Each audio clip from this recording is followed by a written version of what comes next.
Each audience member to please stand, state your name clearly, and indicate who you represent for the court reporter. Start with you. Scott Daniel, Board of Pharmacy. Anne Marie Nolan, Board of Pharmacy. Tori, I'm Johnny Brookware. I'm a fourth year pharmacy student. What's your last name? Patterson. Jim Easter, Orlando Health Baptist Health System. Logan Gray, the Southern Group. Jim Driscoll, CPA firm. Nick Mesa, Corals and Brady. Hudson Sergeant, cover my meds. Marisela Lara Nevares, cover my grandkids. Nicole Martin, Gift Health. Bella Blankenship, Gift Health.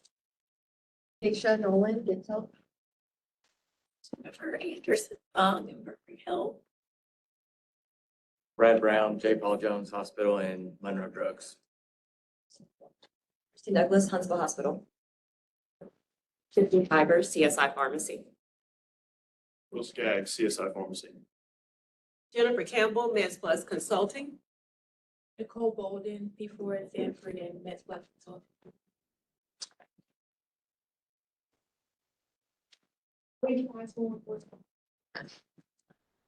All right, thank you. And if anyone is on the WebEx and you do not have your full name on the screen, please email your full name to johnlena@jalena@outback.com so we have that for the record. Before we get started, I'm going to ask Mr. Brooklier to give us an invocation followed by the pledge. God, guys, please. Thank you, Lord, for this wonderful day. Thank you for this opportunity to serve you and to serve our profession, to serve the state of Alabama. I ask that you be with us today, have good conversation, good deliberation, make great decisions for what's best for the state of Alabama. We ask these things in the name of the Father, Son, and Holy Spirit. Amen. All right, everybody stand.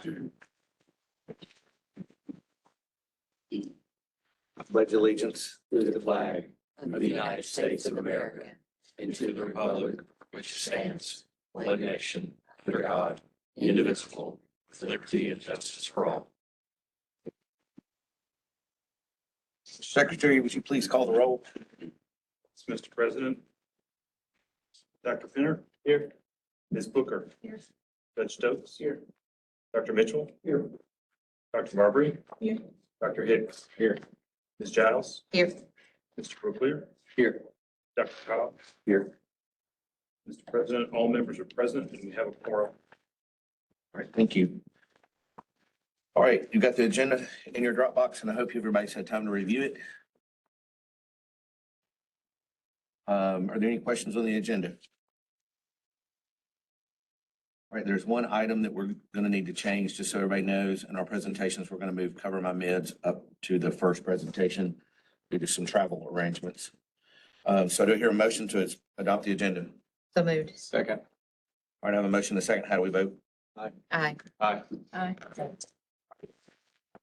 And I vote aye. All right, the next item on the agenda would be the May 20th interview minutes. If you would look at those in your Dropbox, if you haven't already.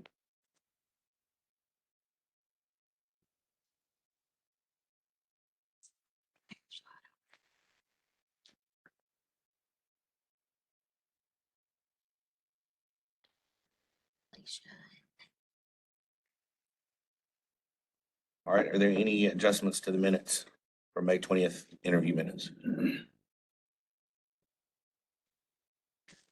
Not hearing any, can I get a motion to adopt? So moved. All right, I have a motion. Need a second? Second. Got a motion and a second. So how do we vote? Aye. Aye. And I vote aye. All right, the next item is the May 20th business meeting minutes.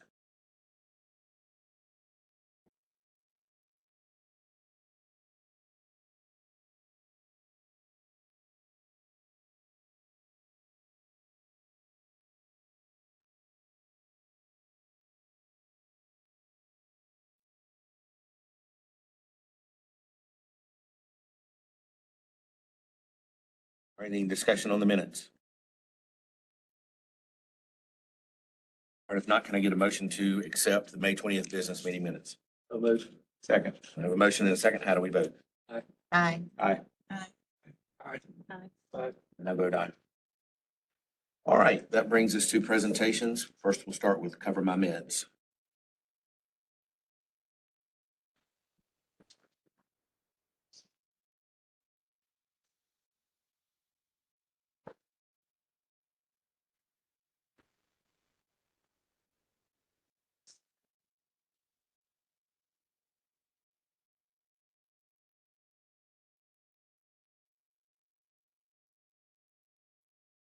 Who all is going to be presenting today? Everyone that is going to present, if you could all stand up to be sworn. And then after I swear you in, I need you to tell me your name one more time, okay? Will you raise your right hand, please? Do you solemnly swear or affirm that the testimony you are about to give will be the truth, the whole truth, and nothing but the truth? Yes. Yes. Thank you. And ma'am, your name first? Bella Blankenship. Okay. Maricela Lara Nevares. Hudson Sargent.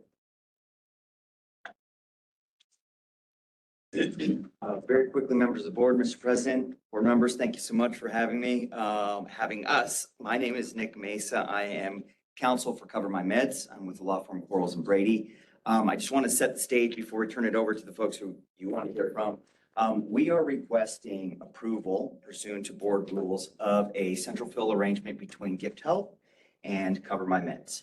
It's important to note, as will be highlighted within the particular presentation, that all of the pharmacies here have been licensed with Alabama for quite some time.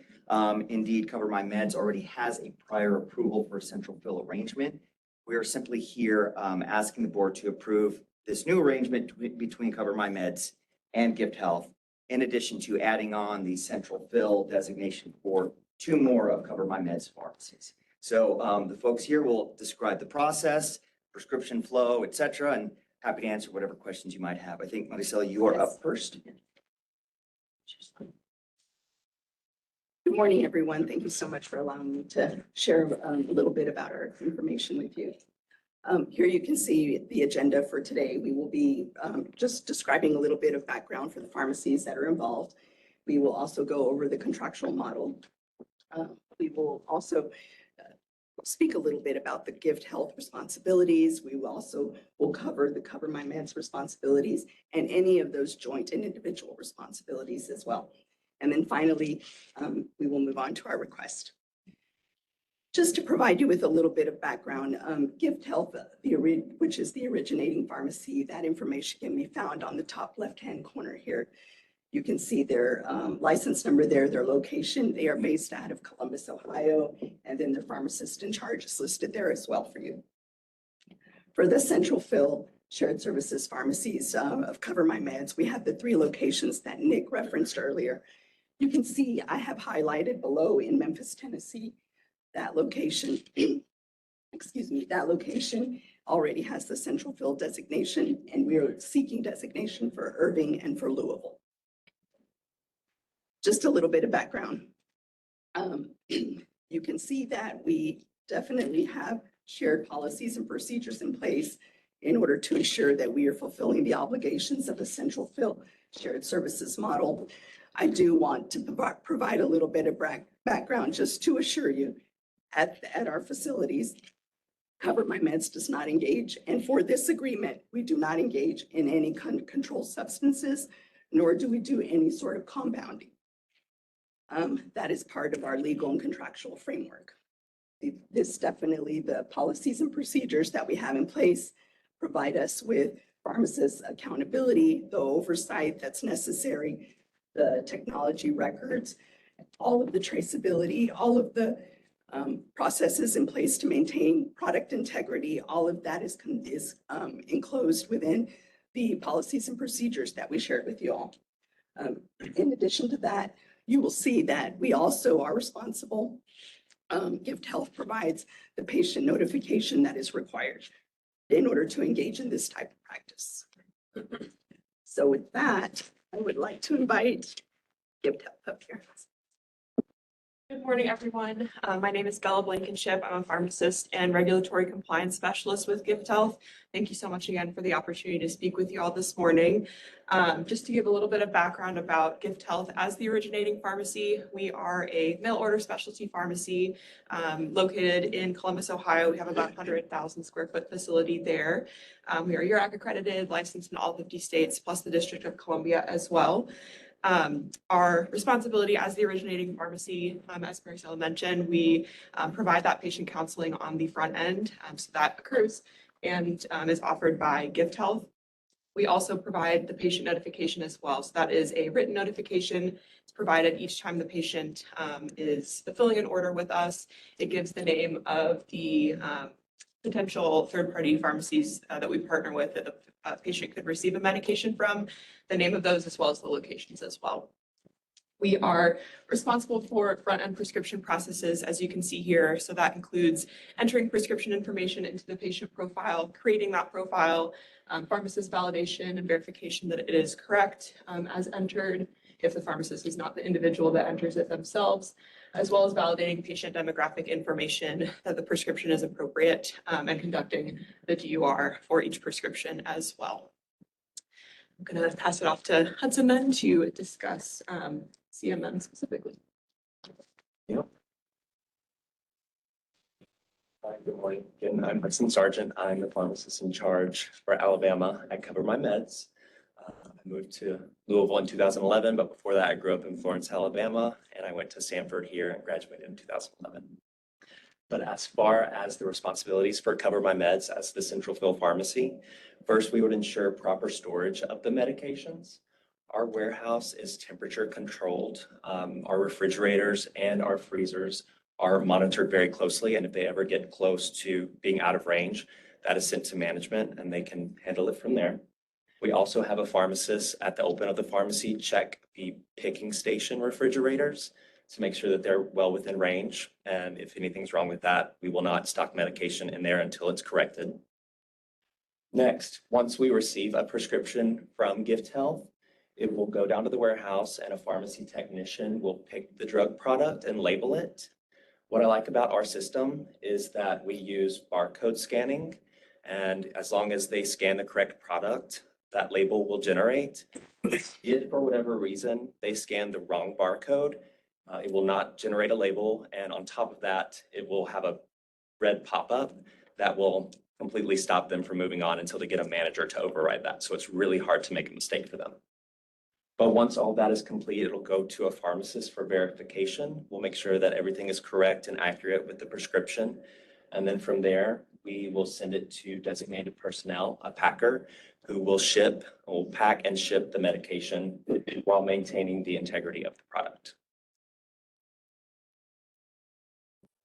Some of our joint and individual responsibilities include maintaining a policy and procedure manual as it relates to centralized filling. That may include patient notification of prescription outsourcing, and this is sent to the patient prior to dispensing. We will also be committed to protecting patient confidentiality and patient health information. We have the technology and the training of personnel in place for that, so that will not be an issue. If the original drug order that we send to the patient never reaches the patient, or if there's an issue with shipping, if it doesn't arrive in the designated time, we will send a replacement of that prescription. We will also comply with federal and state laws and rules, and we will operate a continuous quality improvement program for pharmacy services. I believe at Cover My Meds, they have a weekly quality meeting, and that continues on. Finally, we have an annual review of written policies and procedures, and that will be documented as well. I pass it back to Marcel.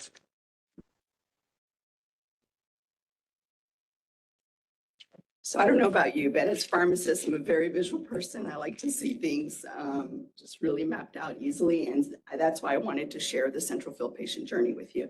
So everything that we just discussed is covered here. You can see where patient sees their healthcare provider sends a prescription to Gift Health. After Gift Health receives it, they create the patient's profile. That includes all of patient demographics, all of the critical clinical information, and then they perform the first pharmacist verification. They are also responsible, because they are patient-facing, they're responsible for the patient counseling and then, of course, for scheduling that shipment. After that is when Cover My Meds receives that information. That order is sent to them. The medication is then picked and it's labeled by a pharmacy technician. That technician sends the order over to a pharmacist who performs final verification.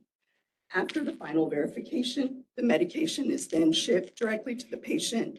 And of course, all of the precautionary measures are in place to ensure that that package has the appropriate packaging. It has the ice packs. It has all of the necessary equipment, tools to be able to arrive to the patient with maintaining the drug integrity. So, as Nick stated earlier, we are here seeking central fill designation for the arrangement between Cover My Meds and Gift Health. And at this time, I would love to hear any questions or comments that the board may have. From the board members. I assume that in, these locations, they're aware of Alabama's tech ratio, tech to pharmacist ratio, and that's covered. Yes, it is covered. And I will actually let Hudson Yeah. address the, Absolutely. So at our facility, we have 8 picking stations for technicians.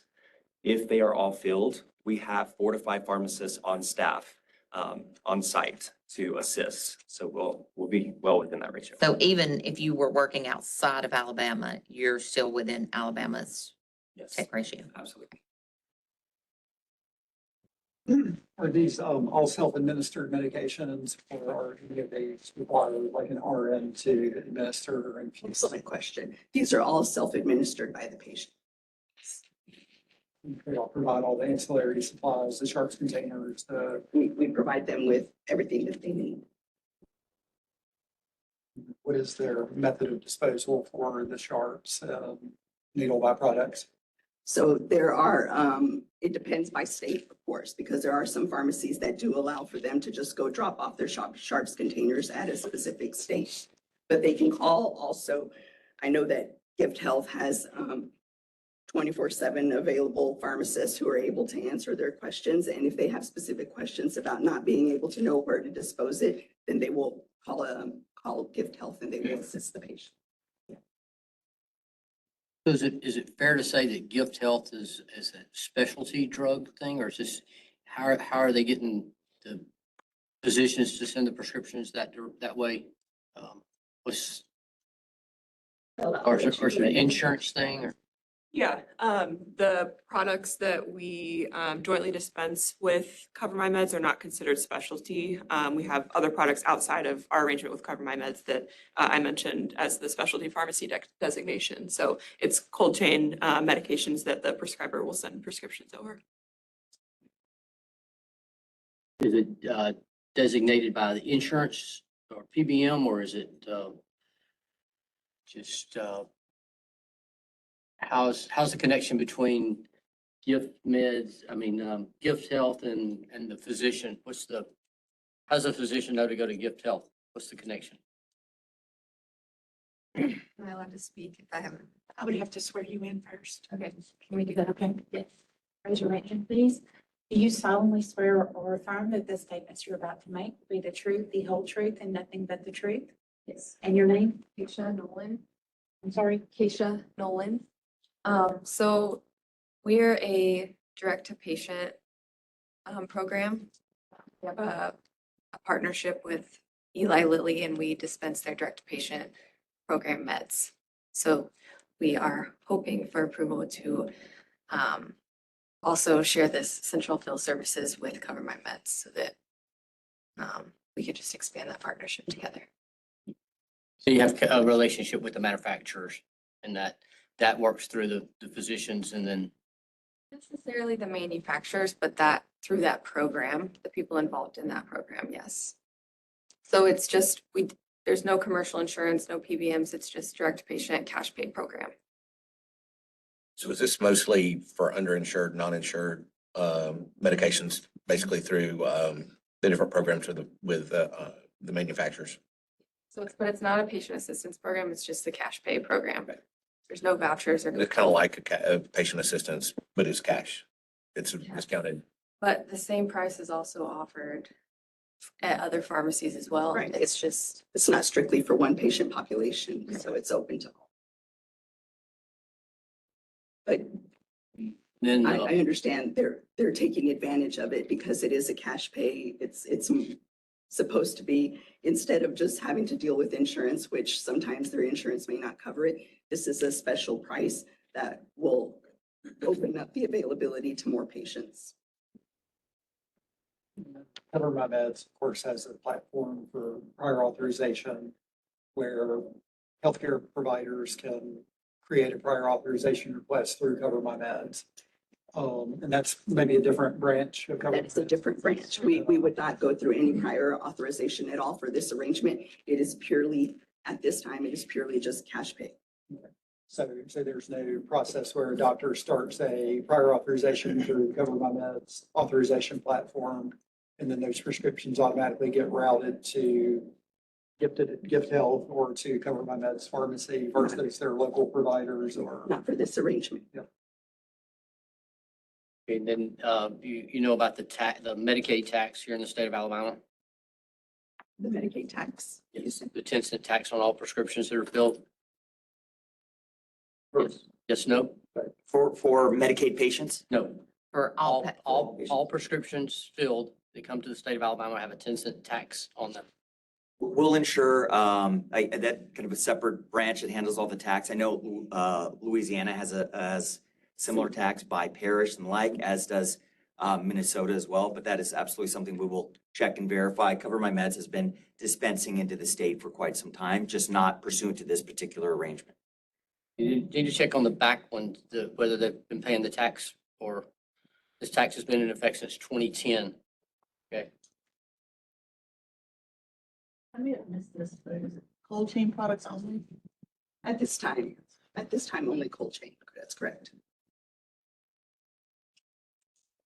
I heard about the warehouse and keeping the cold chain and all the kind of, measures you take there. But I guess, how do you ensure that it's arriving to the patient? A lot of patients are maybe undereducated to have the means to determine if the temperature's right. Are there any assurances you can give that it's arriving in the proper condition?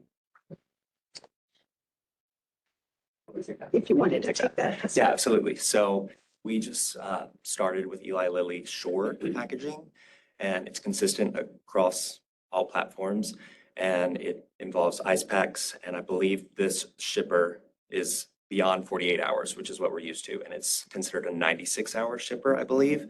So as long as it gets to the patient within that time frame, it should arrive to them cool to the touch and cool. If they ever have any questions about it, on our prescription label, we have filled by Cover My Meds and our phone number. They can call us.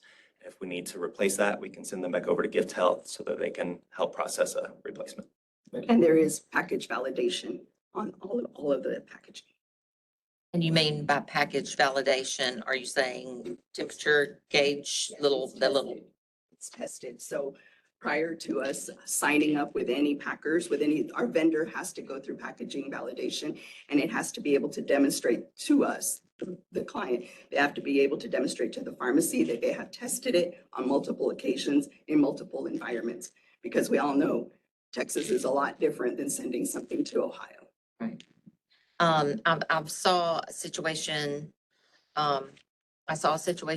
with someone that presented here before that they had like a little indicator in the packaging that indicated if it had fallen below or above, a temp that was. To temp tails. Yes. Is that what they Yes. called it? Yes. Is that, so does this have that in it, We are or not you're leveraging- judging by? We're not leveraging temp tails. We're leveraging a packaging validation system. Okay.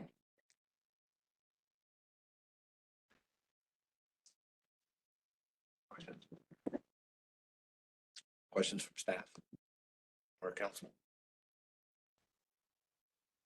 Okay. So at this time, I'll entertain a motion to approve a central field request for Cover My Meds and Gift Health. I'll make a motion that we approve upon finding out about the tax that that's being taken care of. I hear a second? Second. Have a motion and a second. How do we vote? Aye. Aye. Aye. Aye. And I vote aye. Thank you. Thank you so much. Y'all. Thank you. Thank you so much. Thank you all for moving the agenda as well. Appreciate it. Yes. All right, the next item on our agenda is Brad Brown, supervising pharmacist at 2 locations.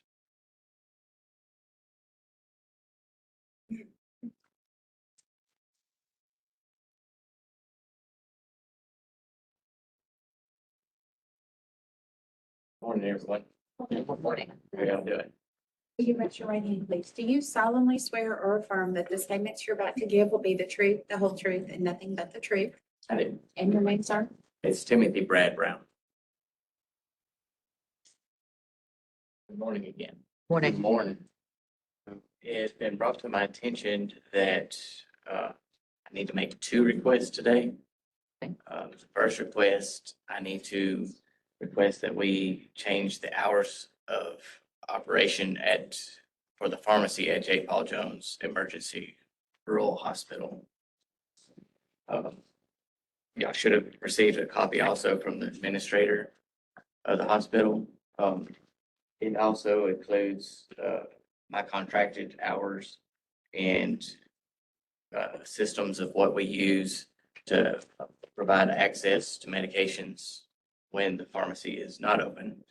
And I'm sure you're all aware of the challenges placed on rural areas right now. Just for myself, with my pharmacy, I had to have someone that came up and worked from Pensacola so I could be here before you guys today. Finding a pharmacist is not an easy task. But I would like to request that we change our hours because we are open less than 15 hours at the hospital pharmacy. Is there any questions? What are the current hours? I'm contracted currently for 4 hours per week. I get there some days, I might go twice. It depends. And I'm also on call. If you need something, call me. Dr. Carberry, on the website, they're listed in our system through the gateway as a 24-hour operation, which in rural hospitals, we know is not the case. It's just how it was entered into the system. So the facility says here in her letter that they say have approximately 425 emergency visits, but it doesn't give a time frame. Is that a year or a month, or what's the time frame on the 425 emergency department visits? I would say this per month. Okay. That's kind of what I was thinking too.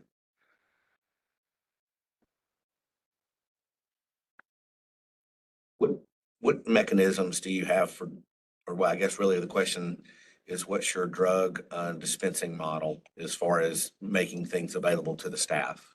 Use the stat cabinets. Okay. I make sure everything that they will need is where it needs to be. Make sure it's labeled correctly, and I review it every month and make sure I pull it if I need to and whatnot. So, do you guys use paper charting or use an electronic medical record? How's that done? We've been using the electronic medical record, which is in the last couple of years is when it really started getting put into place. So it's been a work in progress too. So you have, your orders are all electronic, you don't have paper floating around? Correct. Okay, so what's your process to reconcile what's pulled out of the cabinet versus the orders? Well, I know I still look at the papers, like I have them signed in the papers as far as what's removed, and I know the quantity that's removed.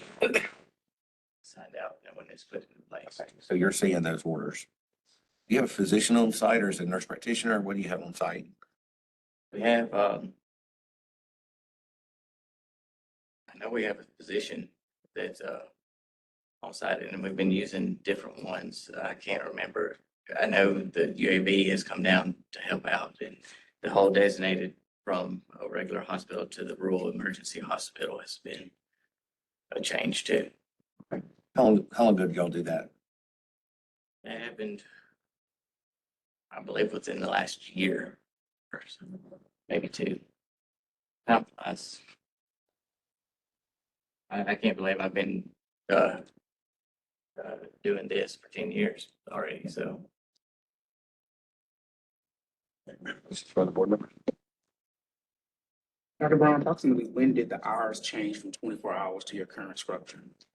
Probably way before my time. It's one of those things that's in the computer, uh, listed as a certain way. It's like I had approval, but not something, whatever y'all can see on the network or whatever, that I had approval. I've been doing this for 10 years. So So are you saying that this new computer system seems to float around that? everything. So, the emergency department is open 24 hours. Is that what it is? But just the pharmacy itself has cut back. Okay. How many beds did this facility have before it went rural emergency? Was it a critical access hospital prior? We had very few. I know they operated a swing bed. Judge Sykes, I seriously doubt that this operation was ever 24 hours. We're just trying to clean everything up and move forward. But you're on call 24/7. They can call me, yes. I have not had to been called in the middle of the night or anything like that, but yes. Does anyone besides you have access to the pharmacy department? Only as needed as the administration code shows that charge nurses and a physician could have access if they needed to. Okay. So Tommy, is that in this type of setting? Not uncommon. You want to do everything you can out of a cabinet, but give a physician or a designated person access. They have a key? So, okay. Yeah, All right. you just got to make sure. So I just looked it up. So when it was licensed, it had 30 licensed beds. So this operation was likely 30 beds is probably going to be a census of 10 to 15. I can't imagine even it being efficient to run a full-time 40-hour-a-week pharmacy in a situation like that.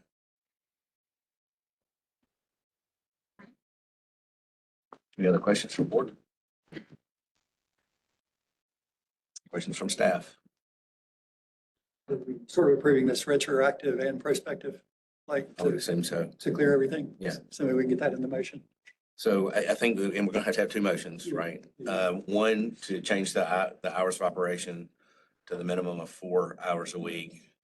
And then one to allow Dr. Brown to cover and be the supervising pharmacist at 2 locations. Let's address that first one. The first one. I'll make that motion that we adjust the hours to 4 hours minimum per week, retroactively and prospectively. Okay, second. Got a motion and a second. How do we vote? Aye. Aye. And I vote aye. All right, the next one will be a motion to allow Dr. Brad Brown to be the supervising pharmacist at 2 locations, his current store, and I don't have the permit number of that, and at the J. Paul Jones Emergency Rural Hospital. Can you tell us about where you're currently supervising pharmacist? You have your own store? I'm currently supervising pharmacist at J. Paul Jones Hospital. Okay. And it was that I was approved for and doing both, like I said, for 10 years. And then this past winter, I had my new pharmacist, which was a new grad, did not want to take the BIC role at my store. But we had to. That in turn has added extra stress on her. Now I no longer have a full-time staff pharmacist. That's at your pharmacy, That's correct. an independent pharmacy in Monroeville? So that put me back to work. How many hours are you open per week at your independent pharmacy? Open 9 to 6, Monday through Friday, and 9 to 12 on Saturday. Okay, any more discussion on that? So do I hear a motion to allow him to supervise 2 pharmacies, one being an institutional permit and one being a retail permit or community permit? Is specific for this situation, right? In this arrangement. I'll make that motion. Second. Approve. Got a motion and a second. How do we vote? Aye. Aye. Aye. And I vote aye. So motion passes. Thank you. Thank you, guys. Thank you. All right, the next item on the agenda will be CSI Pharmacy.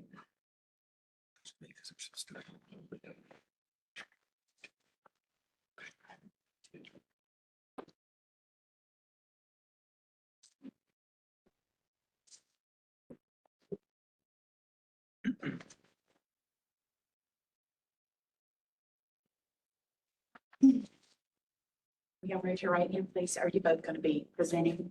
I might jump in. Okay. Do you solemnly swear or affirm that the statements you're about to make will be the truth, the whole truth, and nothing but the truth? I do. And your names, please? Tiffany Piper. Will Skaggs. Good morning. Thank you all for having us here today. My name is Tiffany Piper. I'm the Senior Area Sales Director for CSI Pharmacy. We are here today to for continuation of our out-of-state pharmacy services permit. Right there. Already introduced ourselves. So our nature of the business is CSI Pharmacy is a specialty infusion pharmacy. We provide nursing, AIC, and DME POS. We operate by industry standards as an infusion pharmacy that specializes primarily in autoimmune disorders, but also other rare debilitating disorders as well. We work with physicians' offices, hospitals, patient groups, and disease-related associations in states all over the country to improve the quality of life and care of patients with autoimmune disorders and other rare diseases. We are on the standard committee for the IGNS, developing the new industry standards for mixing and administering IG products, both IV and subcutaneously. We have patient advocates who help our patients navigate the ever-changing industry and insurance standards. We help patients and physicians through the process involved in the prior authorizations, acquiring and maintaining insurance plans, disability benefits, Part Ds, and new services such as in-home occupational therapy, et cetera. We are not affiliated with any other pharmacies or companies, and no prescription functions are done off-site of our functional pharmacies. We do have a company that we use to handle our after-hours services so that patients do have 24/7 access to a pharmacist. So we are a Class G pharmacy that serves as the office administration for all other CSI locations in Plano, Texas. We do not store drugs in Plano or dispense medications to patients, and we have a closed door policy. Our pharmacist may process prescription drug orders to support dispensing pharmacy locations who are under the same ownership, and those are listed below. We've listed our Alabama permit for our main pharmacy. We also dispense out of Connecticut, Ohio, and Florida as well. Our entire presentation. Questions? I would like to address, I know in Texas, there's an issue that differs a little bit from us on tech ratios.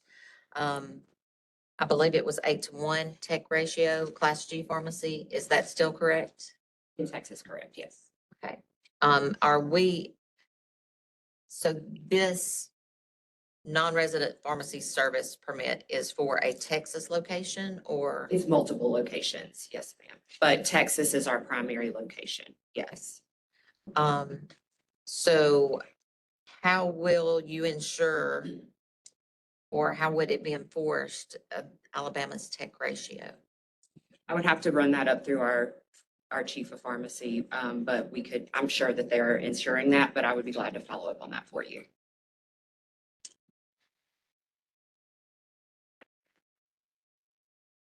Any other questions from the board members? I got the You're same question I had usual. earlier. If you were here, the tax, are you aware of the Medicaid tax? Oh, the Medicaid tax. Again, we, our legal counsel has asked that they be provided with any additional questions that you guys have that pertain to those specifics. So I would have to, again, run that up through them. Um, um, Mr. Lena, is there anything in the documentation that's been submitted that references our tech ratios or following our tech ratios? I'm not sure what we have to. Submitted. Our formal policy and procedures were submitted. See the tech ratio specifically mentioned. If you could have a copy, if you can direct me to it. I know you may not have it. Is it in print copy that you're aware of? Yeah, I can pull it on my computer. It's not a printed copy. It's on my computer. I have it. Oh, you do? Okay. I'm just offering it if it's faster. It was an accident and it turned into a happy accident. And while he's looking for that, I understand that we're asking for a pharmacy services permit for the Plano, Texas location today. In the presentation, it lists 3 pharmacies that Plano may process prescriptions for. Are we also asking for a offsite order entry? Yes, so yes, because we would potentially distribute from those. And then also although our corporate office is in Plano, we do have a functioning pharmacy in Nash. And so that's probably, or that's also would be listed on that as well, Nash, Texas. All right, so what I just heard, correct me if I'm wrong, is that we're not just asking for a pharmacy services permit for the Texas location, but we're also asking for remote order entry for Texas to the 3 or the 4 other locations. My review of the policies that were submitted are missing elements required in .39. So I think we got enough questions between them and you guys have been told to submit those to legal counsel. I think we're probably best served at this point. If the board's got additional questions that need to be answered, let's submit or let's voice those and then table this until we can get answers and get a clear idea of what's being asked. Because I don't think there's a clear idea of what's being asked, because what we've got here is pharmacy services for a Texas location, but we don't know how they're gonna maintain the proper ratios for Alabama patients, number one. Number two, we don't know about the Medicaid tax issue that Mr. Brooklear's brought up. And number three, now we're talking about remote order entry for 4 locations that were not listed in the request that we've got before us today. So there's another request that's got to come back anyway. So I think if between board members and staff, Ray may have an answer to one question. So while we're making the list, there's also the technician ratio thing. Well, yeah, that's, yeah, I already, You said that one time.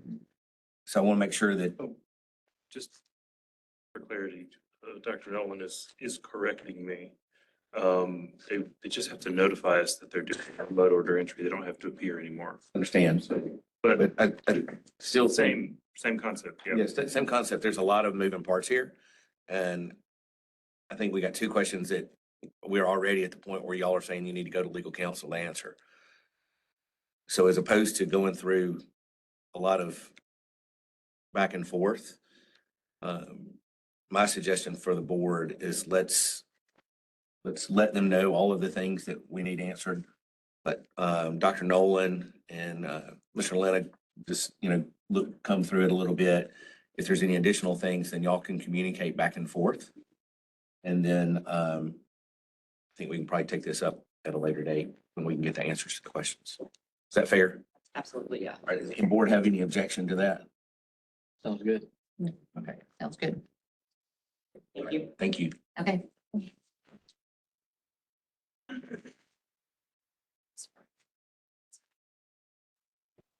All right. Next item up for on business is the treasurer's report. Clear. Thank you, Dr. Cobb.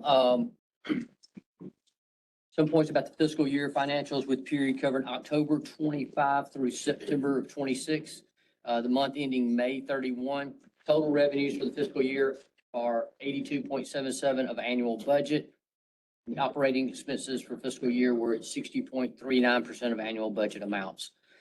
Some sub-account numbers from the financials. Licensing fee revenues are at 83.14% of budget. Total operation expenditures remain slightly below budget, even though a few individual lines are tracking above budget. Court reporter services, repair, maintenance, building, equipment and grounds, housekeeping are examples of categories exceeding budget at this point. That's the report. Thank you, Mr. Driscoll, for the information. All right. Is this appropriate to? Well, let's get an approval. Okay, all right, go ahead. All right, so, any discussion on the treasurer's report? If not, can I hear a motion to accept it? So moved. Second. Got a motion and a second. How do we vote? Aye. Aye. Aye. Aye. All right. Now vote aye. All right, Mr. Brooklier. And also, Dr. Cobb would like to see about starting the budget process for next year, next fiscal year, which starts October 1 of 26. Let's see about getting some board members and staff together, and let's start hashing that out. Okay, well, just some thoughts that we had earlier. We're going to ask Dr. Penner, Dr. Hicks, and Dr. Knight if they would work with Mr. Brooklier on the finance committee along with staff. I know certainly Dr. Hicks needs to be involved in that. So is there any discussion on that? Is anybody that doesn't want to do that I've named, or somebody that wants to be part of this that I haven't named?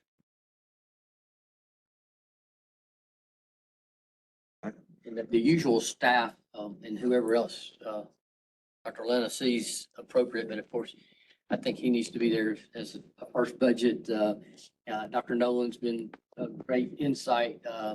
Casey, been through the process a couple of times.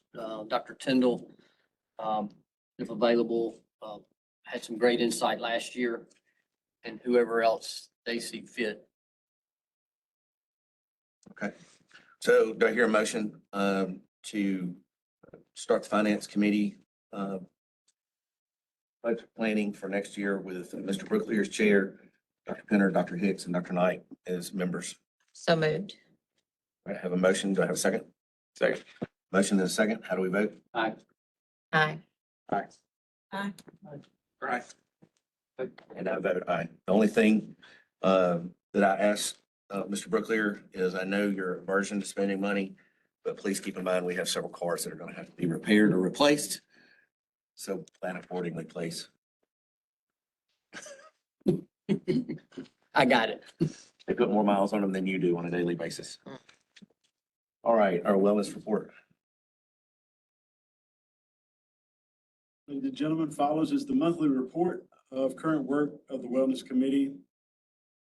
All of our folks presently being monitored or without complaint, and their screens have been negative.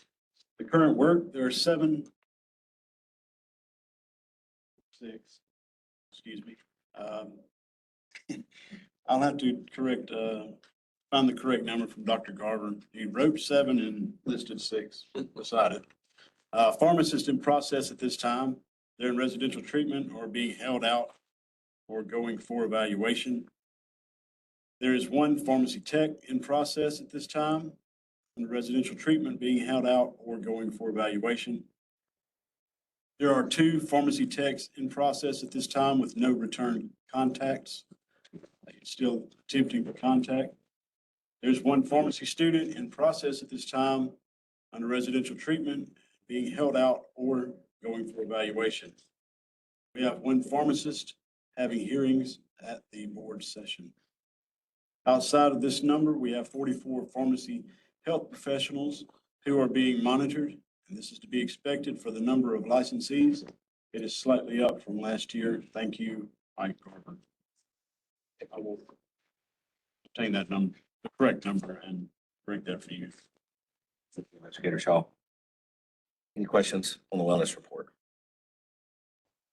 All right, the chief investigator's report. Thank you, Mr. President and members of the board. The Chief Investigator's Report for May of '26 has been uploaded to Dropbox for your review. The report contains comprehensive statistics related to inspection and investigative activity conducted during the month. During the month of May, investigators completed 139 compliant inspections.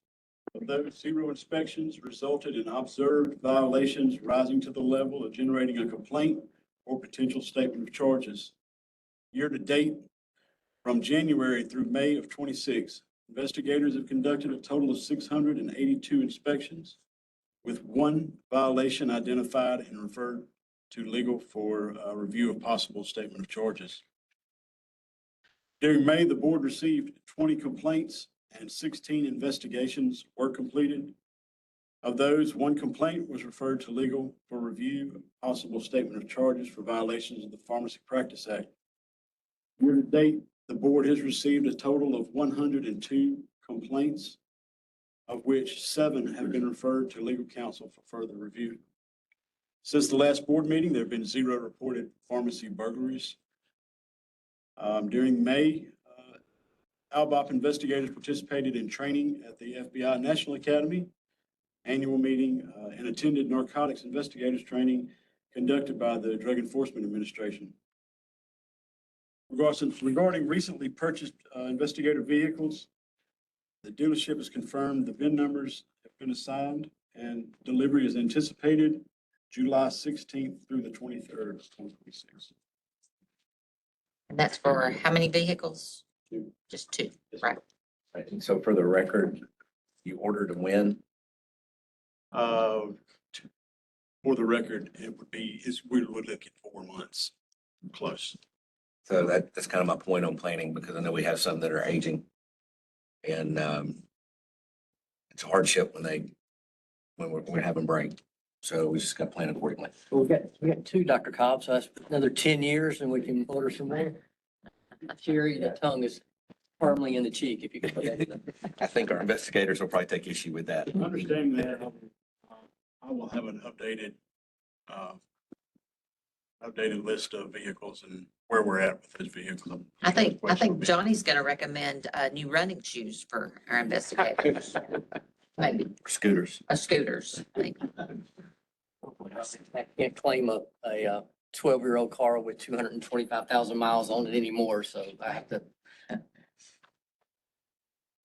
have to give in a little bit. All right, thank you, Investigator Shaw. Executive Secretary. Thank you, Mr. President, members of the board. Since our last meeting, there's been 1 reported pharmacy closure statewide. It was a pharmacy located in Portland. We continue our work with examiners on our audits this month. We do not yet have an estimated completion date from examiners. Continuing to monitor the recent federal action to reschedule cannabis products subject to state systems. Alabama Department of Public Health did request that the State Committee on Public Health assess the impact of the federal action on Alabama controlled substance lists and the medical cannabis laws. The committee approved the request in their May 21st meeting. So we're watching that very closely. The net effect of that is it delays adoption by Alabama, which happens automatically by law unless this process is followed. And in our discussions with the medical board and sorry for referring to them as the medical board. That's actually correct. Okay, thank you. In that case. Is that there's not necessarily opposition to the rescheduling at the state level, but do we want to make sure that it interacts the right way with our state laws? Vice President Giles, Dr. Hicks, Mr. Brooklier, and myself represented the board at the APA annual meeting. We moderated a CDE session, including a board update and stakeholder engagement on hot topics related to pharmacy practice. And those topics included cannabis rescheduling, various peptide issues, alternative funding programs, early MPJ access and expanded access to PDMP. Would like to thank Louise Jones and the team at the Alabama Pharmacy Association for inviting us to present again and for their work hosting a great meeting. There are a couple of documents in Dropbox under the Executive Secretary report related to the next several items that I'm going to talk about. There's been some interesting state and national level news topics. On June 15th, the Attorney General's office issued a press release detailing their partnership with Alabama Law Enforcement Agency on Operation Southern Shield.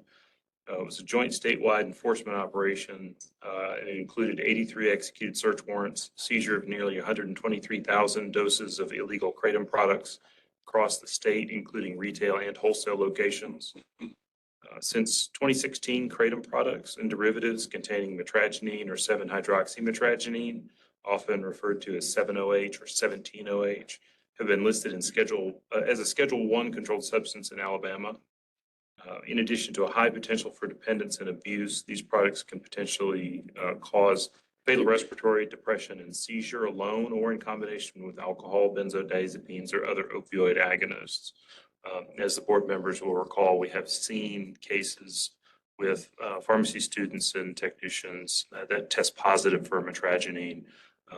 So we encourage the schools of pharmacy in particular to continue to raise awareness, as they already do, that kratom products are an illegal product in Alabama.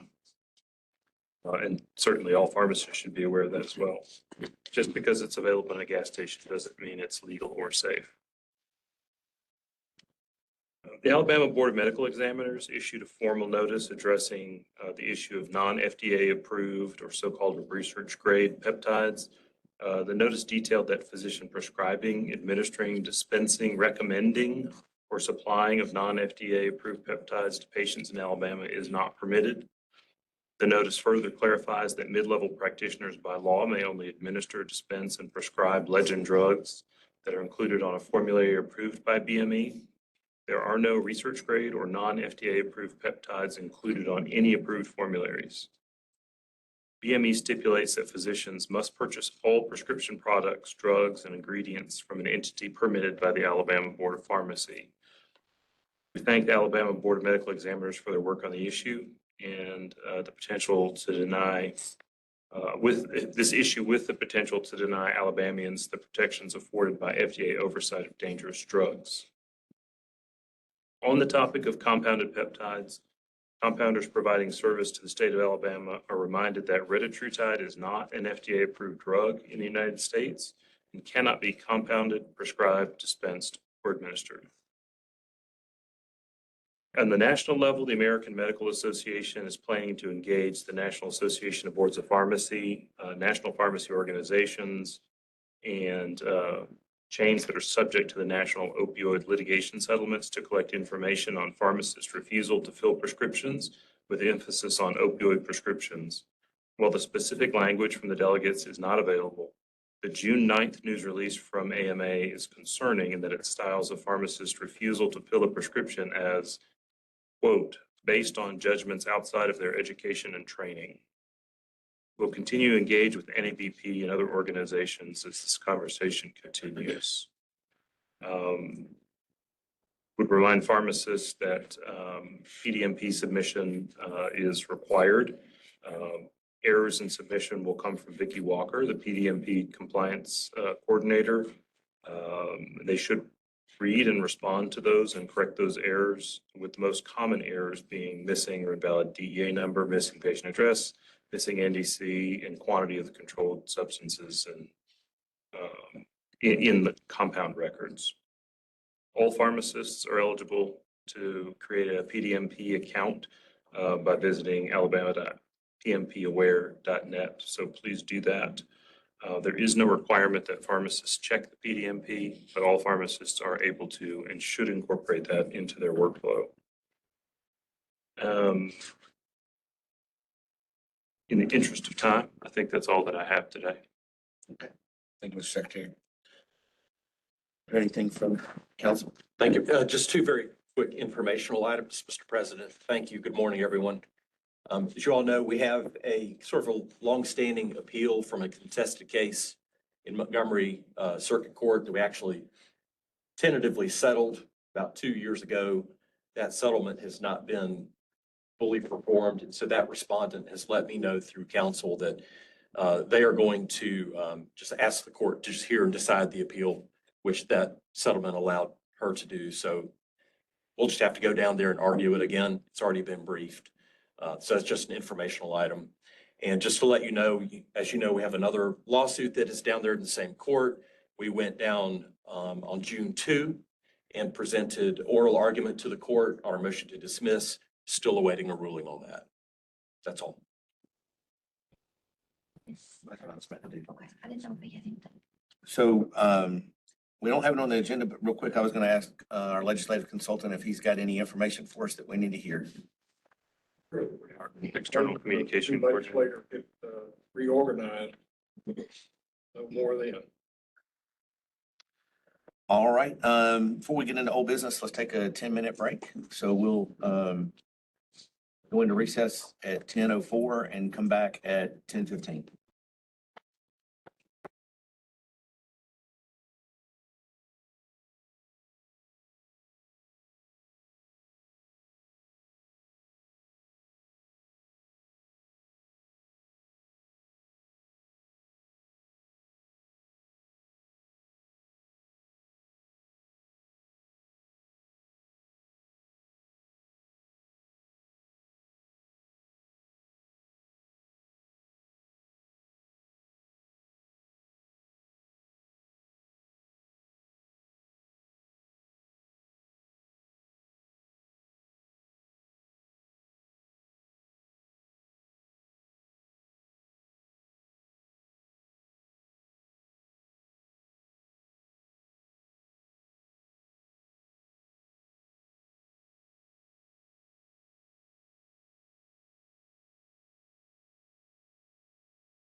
there's no record. So reversals, yeah, they showed a bunch of reversals and stuff. I hate when they do that. I just, okay, let me check something else real quick. Right here.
And we start with our old business. So the first item is to discuss 680-X-A appendices civil penalty schedule.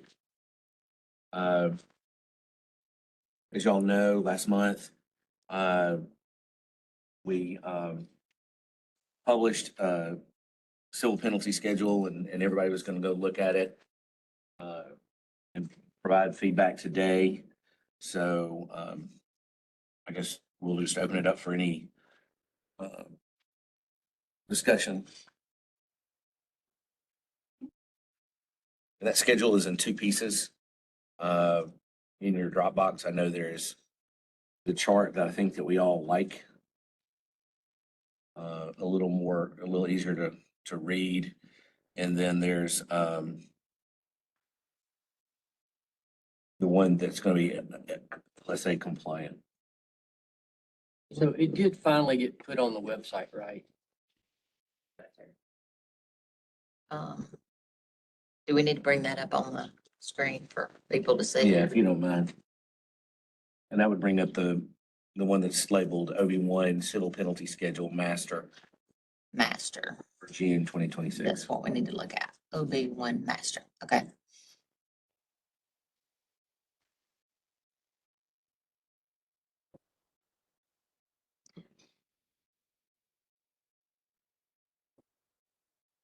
So Dr. Nolan, on this one that you're bringing up, we have some red writing, we have some green writing. What is the significance of each of those colors? So the red edits were edits that were discussed at last month's meeting. So those are numbers that you guys have seen previously. Those are also the edits that were on the website. Mhm. The green edits are after review by council. So that way you can identify what those, mostly just clarifying this violations column. Initially, that violations column had a lot of shorthand language, but to actually put it into LSA, it had to be more descriptive. So a lot of the edits that you'll see in green were this violation column. We did not edit any monetary amounts. So you will not see any monetary amounts in green. Okay. Just wording, Correct. Yes. just some of that legal wording. Well, Dr. Nolan is sharing too much credit. He and I spent an entire day together going through it again with a fine tooth comb. And so that resulted in the green edits. How long has it been posted on the website, roughly? I would say a week now. Since it's been posted, have we had any comments from public? We have not received any comments. I know we mentioned it at APA and we didn't get any, I didn't receive any feedback myself from anybody there as well, like they brought out complaint. I don't know if Stacy or Johnny or John got anything specific that was brought up to our attention of anything, but I know. I didn't get anything. So Well, I know ALSHP is not till toward the end of the month, and I have this in the presentation for that meeting as well, but the general consensus that I've gotten from that organization at this point is we don't plan on having to deal with that anyway. So in other words, I don't plan on breaking the rules. So any discussion on the fine amounts or where we've removed fines? I noticed a lot of places we've got lined through fines for different categories, which I'm assuming we were. They're covered in .40. Okay. Well, are they all covered in .40? Because I know that we are going to have .540 stuff in .50 if it escalates above, right? There will be some overlap. Okay. I think the ones that are marked out were the purely .40 that the legislature didn't allow to escalate, like late renewals or something. So for the late we initially had a violation of practicing without an active permit, which is not allowed because we would only be able to impose a late renewal fee. And so we just struck all of those completely from the schedule last month. Okay. That's why you don't see under a pharmacy, you do not see practicing without an active permit anymore. All right. So there's a couple of things I've noticed on here. I mean, and I looked over this for a long time the other day. In non-compliance with requirements for stat cabinets, emergency kits, or automated dispensing systems, in that section, which is 680X 2.18. line number is that? Line number 43 and down. If you scroll over, you see some fine amounts, but then there's question marks off to the side in brackets. I can comment on the question marks. Okay. I'm good at that. Those were notes that I just put in to check because my notes weren't clear from the committee meeting, the number that we actually agreed upon. I think that those numbers reflect the consensus, but for whatever reason, my notes just were not completely clear. All right. Are there question marks anywhere else? I'm scanning it real quick, looking for them again. And then while I guess I'm scanning, looking for those, anybody on the committee, Mr. Brooklier, can you speak to the ones that have the question mark under .18? We had someone taking notes. I was too busy trying to keep up with all the comments and was not writing them. We had somebody who was taking the. Multiple people. Yeah. We're trying to, and I think those are correct. But even if they were not what the committee settled on that night, I mean, we're still here today to decide what to publish to LSA. Well, I mean, I'm just looking at the fines or the infractions and where we are with the other fines on there. I'm not knowing what the committee was doing. I think those fines are probably in line. Right. What I remember from the committee meeting is that those were all 0 to 2,000. Yeah, okay. There was line 80 and line 143 that both have question marks as well. All right, line 80, which is private consultation area. And then if you look all the way on the last column, it's got 1,000 to 3,000 question mark. Does anybody remember?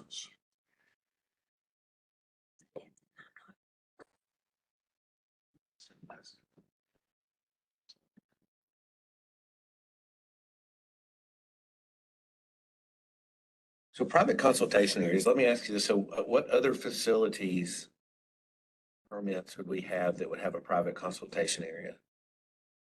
Just be community pharmacies. Anybody who's dispensing directly to the public. Right, so what would fall under other that would need something private? I can't think of anything off the top of my head. I'll pull up the rule and see what the rule Let's say, I'm states. for- sure Dr. Nolan's going to correct me, but or educate me. It says all pharmacies and facilities, so that would imply that all the pharmacy schedules and all the facility schedules, including other facility types, are required to have a private consultation area. And that's in rule or in code? Dot 27. We've made so many exceptions on that when we've talked about not having them in closed door pharmacies or pharmacies that did not have access to the public. We probably need to put that on the list of rules to revisit.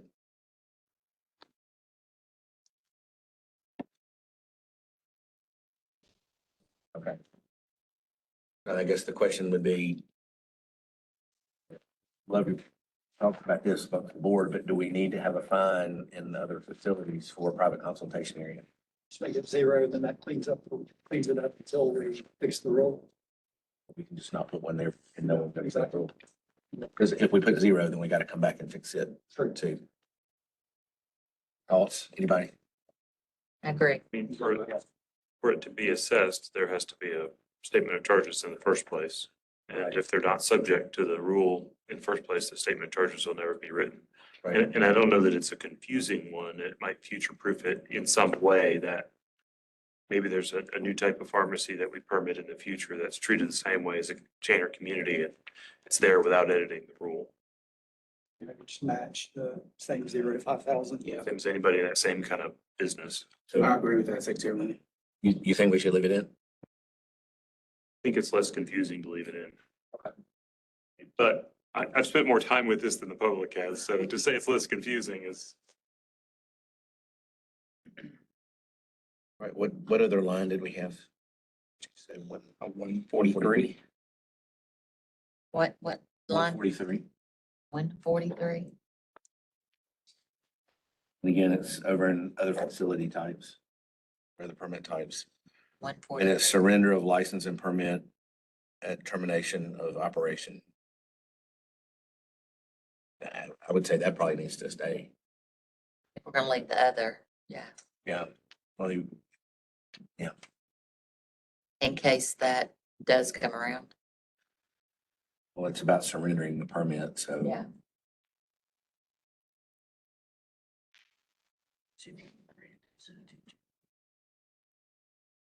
Right. There are a couple of others as well, Dr. Cobb, whenever, Sorry, I couldn't. there are a couple of other missing pieces to the chart. Okay. If you want, whenever the board is ready, we can go through a couple of other items just to make sure we have it squared away for LSA. Are those, I was going to ask about the 3 lines that are highlighted. Is that what you're referring to? Or, I guess what's the significance of the highlighting of those? The highlighting might just be that was one of those that we needed to revisit. There's a summary of the missing items in that SBAR document in Dropbox. You guys have mentioned the majority, but there are just a couple of others that we would need to confirm. And are we ready for Dr. Nolan to go down that list? I think so. And it's an S-bar? Yeah, if you look at your SBAR, business number 1, it's got review the following. Okay. Now, defer to Dr. Nolan to lead us through these. So rule .23, this would be line 71 in that master chart. I just want to confirm there are asterisks next to this whole line item for the last 3 columns. So we would need to fill those in before submitting to LSA.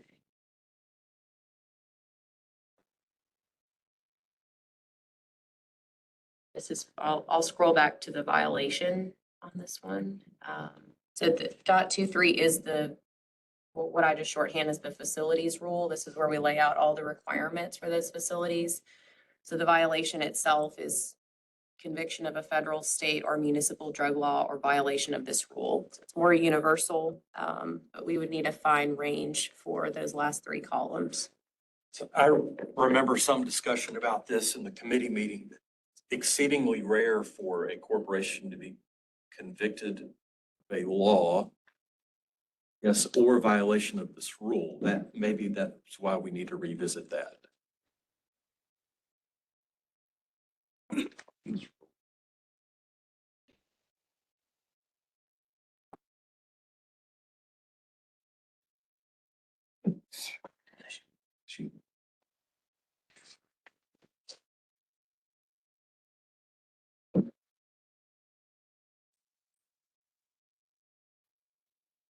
In the rules section, do we have .3 spelled out? The rules part of, oh, that is the rules part. So when we say or violation of this rule, what rule are we referring to?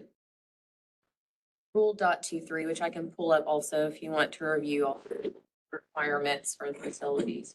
Yeah, so this is just the basic requirements. For facilities.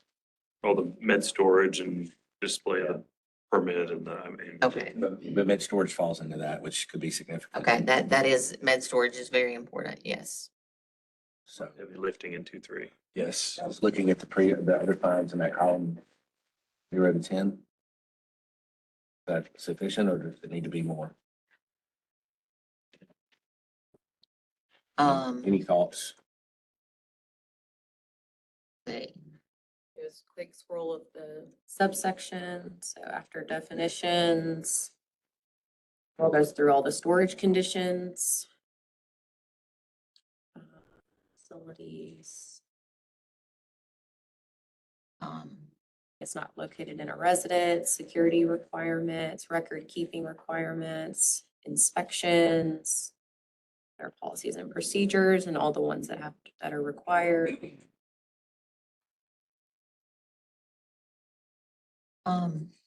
I might lean toward maybe a little higher on that because we're talking about storage of medication. That, What would you propose? we're at 0 to 10 on those other things, and those other things are procedural type things and could lead to something, but definitely poor storage can lead to adulterated product, in my opinion. This only comes into play if they're convicted of a federal or a state, blah, blah, blah. No, it would also cover violations of the rule. I might have confused it with my comment earlier. We did talk about conviction of crime would be very rare, but we need to cover the rule. Well, again, so scrolling down that column, is trying to be consistent. You think 25 or 50, Ms. Giles? I don't know. I just feel like that's something that is more likely to occur. And the oversight of storage can really lead to 50. a bit much. Johnny says a bit much, 25, 15, anybody? Let's go Yeah, 25. we had down line 164, if they dispense an adulterated drug, is 0 to 50. So I think that would catch the Oh, concern. okay, you know, there you if go, it- because I am if we, concerned about, yeah, um, I'm concerned about the adulterated product. It seems like we have that steeper sign there. So that maybe this one could be more on the But lower that, side. yeah, Maybe that does cover it. The That only, catches the it. only exceptions are like, I guess, again, the dispensing takes care of it. So yeah, you're right. I was just thinking like some of the worst case scenarios, it seems like we may have those accounted for. I don't, unless we can think of other things that may not be caught. Mr. President, on line 172 is where we talk about the corresponding statutory provision. And we only cover two specific things there. Those, if you scroll over, Dr. Nolan, there's a statutory penalty and the other one's 50,000.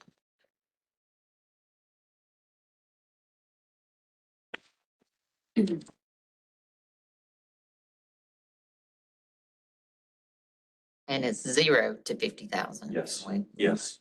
Of course. specify that. You have the rubric to Of course. Right. range within that.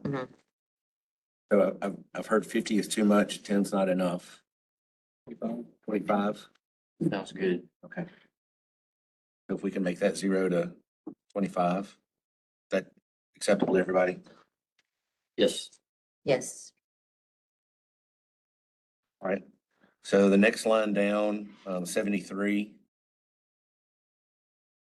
We have asterisks there, but we have some stuff crossed out. What?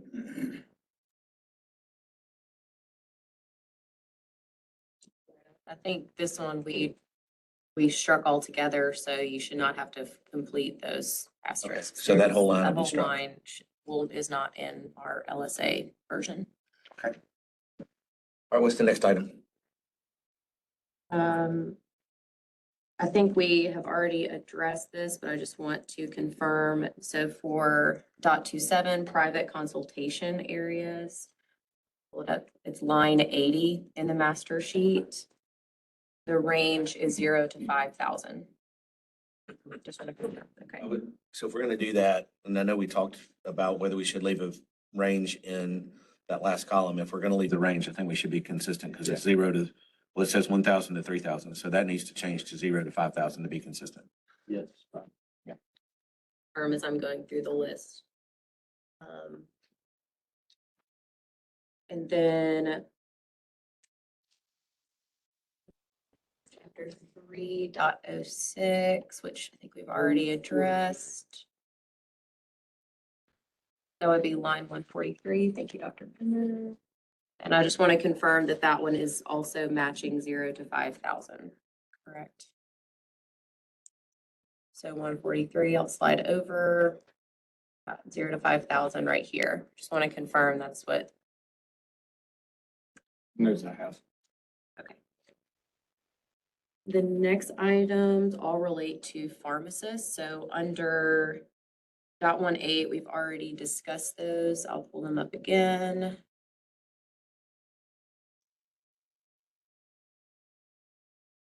Okay, so there are 3 violations. This is under the pharmacist column. So I just want to confirm that these ranges were the correct range, 0 to 2,000 for pharmacists. That's good. What line are we on? Policies and procedures. Yes. Line 44. 44. Through 51. 44 to 52. Yes, that looks right. The 2,000. Last item also relates to pharmacists. So if you visit rule .22, which is line 69, the range for the pharmacist is 0 to 2,000 right here. The corresponding statute, if you visit 342333,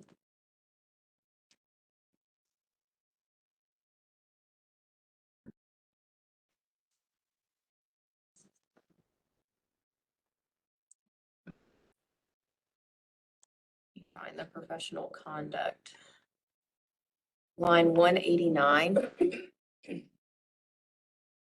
Right here is the pharmacist column. We have 0 to 3,000. AKA, if you violate the professional conduct rule, our range is 0 to 2,000, but the corresponding statute is 0 to 3,000. So we would just need to reconcile those two. It has to be the same number, either 0 to 2 or 0 to 3. Match them. 0 to 3. I agree. I'm with 0 to 3. So it will be, we revisit 2. So again, that's line 69.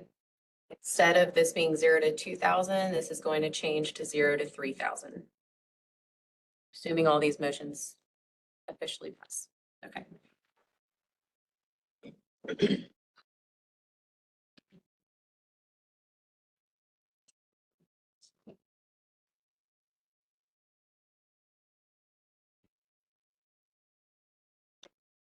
Those are all of the missing items. So we would have, once those edits are incorporated, we would have a complete draft unless there are any other changes that the board would like to make beforehand.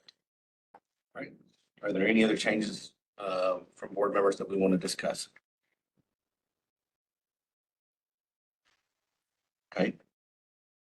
Not hearing any, then entertain a motion to accept 680-X-A appendices fine schedule as adopted, or, excuse me, as amended.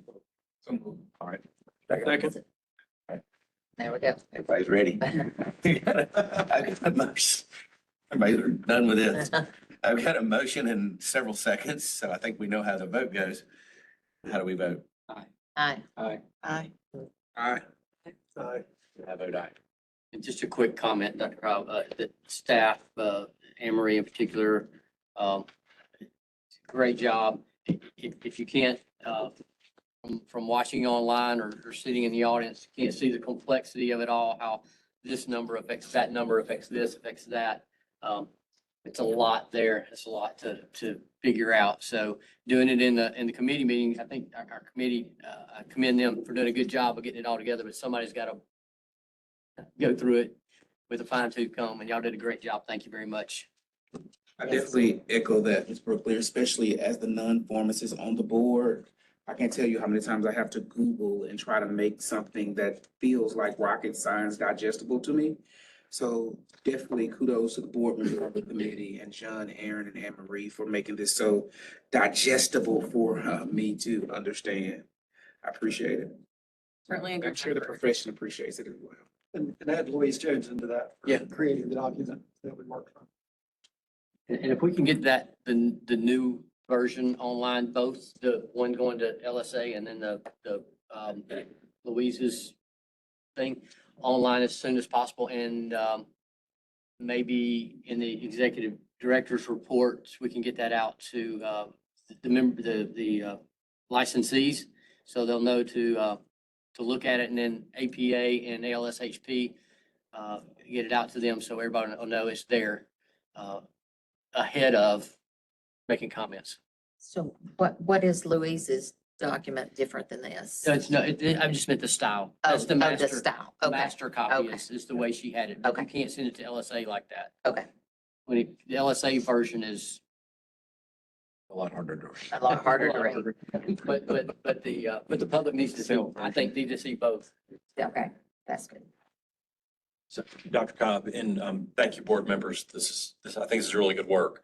The procedural posture today is to publish it for initial notice and comment. So we'll have at least 35 days of public comment. With that, with the rulemaking process, there is in your Dropbox a proposed fiscal note that we talked about last month bringing. I didn't decide what to say about that until I pulled into the parking lot here this morning, but I'll say this. For me, it's not about whether it is legally required or not. I think anyone who's watching this board sees the amount of great work that's happening and the number of good things that are being done. We just need to spend our time doing those good things and not fighting battles about whether a fiscal note is required or not. My suggestion to you is to adopt the fiscal note with it, with this, and with the front language amendments that we'll, I think, take up next. So, can we adopt both fiscal notes at the same time? Yes. All right, so let's go ahead to .50 amendments, and then we'll come back to the fiscal notes and address them. It's the same fiscal note for both pieces. Okay, great. Yeah.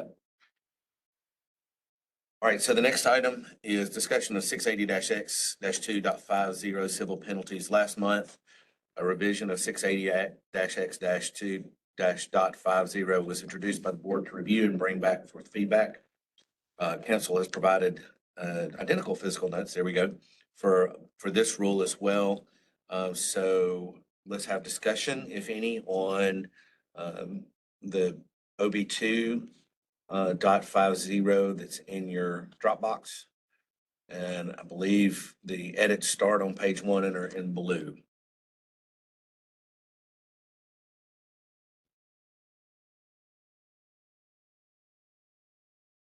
I hope everybody, Which document is it, please? it's OB 2.50 proposal draft. Gotcha, thank you. I hope everybody has, these have been in Dropbox for several days, so I hope everybody's had a chance to review them. because they do take a little bit to digest to see how they're gonna work. So is there any discussion or comments with regards to these? Anybody have anything they want to talk about? I know this is work done by the committee, so I know, Mr. Brooklier, if you want to present any information. That's just good work on Aaron's part. Thank you very much. A lot to digest, but it's good stuff. I've actually sat down and tried to apply them to some cases. That legal nomenclature, good stuff. I'll take it. So, so Tommy, if you sat down and tried to apply it to some cases, did you find that it worked out well or? It worked. Yeah, I mean, I think the thing that I do like is that while it's a guideline, it allows for some leniency and maybe a little more discretion on punishment based on the individual facts of the case that may not necessarily fall into the rubrics.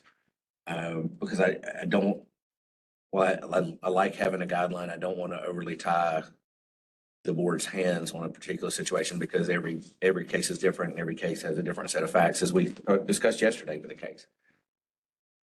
So I don't want to put us in a situation where we have to find more than what we think based on the fact pattern or can't find enough based on fact pattern. And so I think this gives us some guidelines, it gives future boards guidelines, but it also allows for some individual discretion with proper documentation and justification of why. So I do like the way this is written. Personally. Anybody else have any thoughts or discussion on it? Okay, not hearing any, then I'll entertain a motion to adopt and begin this rulemaking process for 680-X-2.50 civil penalties. So moved. As presented. Second. So I have a motion and a second. How do we vote? Aye. Aye. Aye. Aye. And I vote yes. All right. So the next thing I think we probably need to take up is the fiscal notes that are in Dropbox. I know there's OB1 fiscal note and OB2 fiscal note, but you say they're identical? Believe so. I only prepared one. Okay, well, good. And they must be identical. So any discussion on those?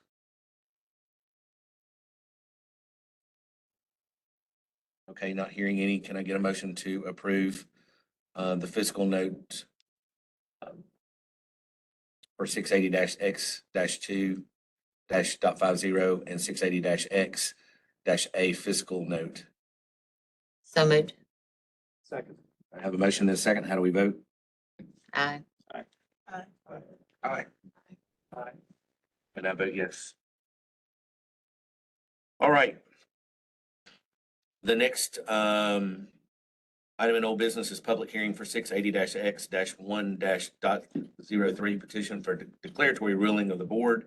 This is a new rule to specify the procedure for the declaratory ruling of the board in accordance with the Alabama Administrative Procedures Act. The board has not received any comments. Do we have any discussion on this? I think this was pretty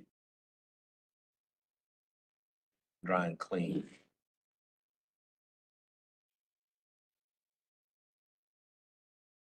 First.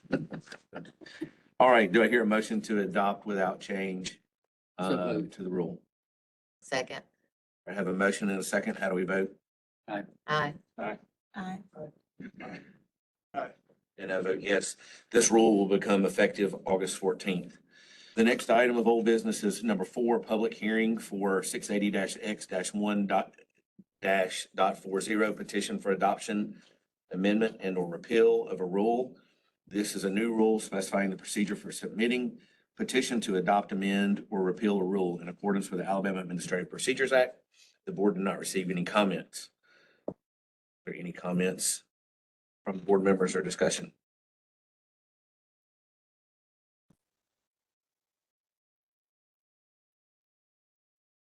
All right, not hearing any. And we didn't have anybody sign up to speak. I should have mentioned that on 3, and I did not. I'll entertain a motion to adopt for rule public hearing, or excuse me, 680-X-1-.40 petition for adoption amendment or repeal of a rule. .04. So Dot 04, excuse me, .04. Thank you. I have a motion. Second. I have a motion, and a second. How do we vote? Aye. And I vote yes, that rule will become effective August 14th. Old business number 5. Updates on Rule 680-X-2.40, non-disciplinary penalties. We'll have a public hearing on July 15th. 2026 comments are due to Anne Marie Nolan at anolan@albach.com by July 10th. Rule 680-X-2.05. Pharmacies, clarify the definition of chain and independent pharmacies. The rule becomes effective July 13th. 680-X-3-03, time and method of payment, renewal, and non-disciplinary penalties for late renewal of controlled substance permits. This removes the non-disciplinary component of the rule to be placed in 680-X-2-.40. The rule becomes effective July 13th. Old business number 6, the board governance rule drafts. The council has drafted 2 new rules for the board to review and discuss. The rule is 680-X-1-.06, officers of the board, and Rule 680-X-1-.07, meetings of the board. If everybody will take those, and council, I think what you're intending here is for us to take those and discuss the rulemaking process next month. Is that correct? Okay. Before we do that, since has everybody read it? Is there anything that we need to bring out to council prior to next month? So if there's edits, we can address those.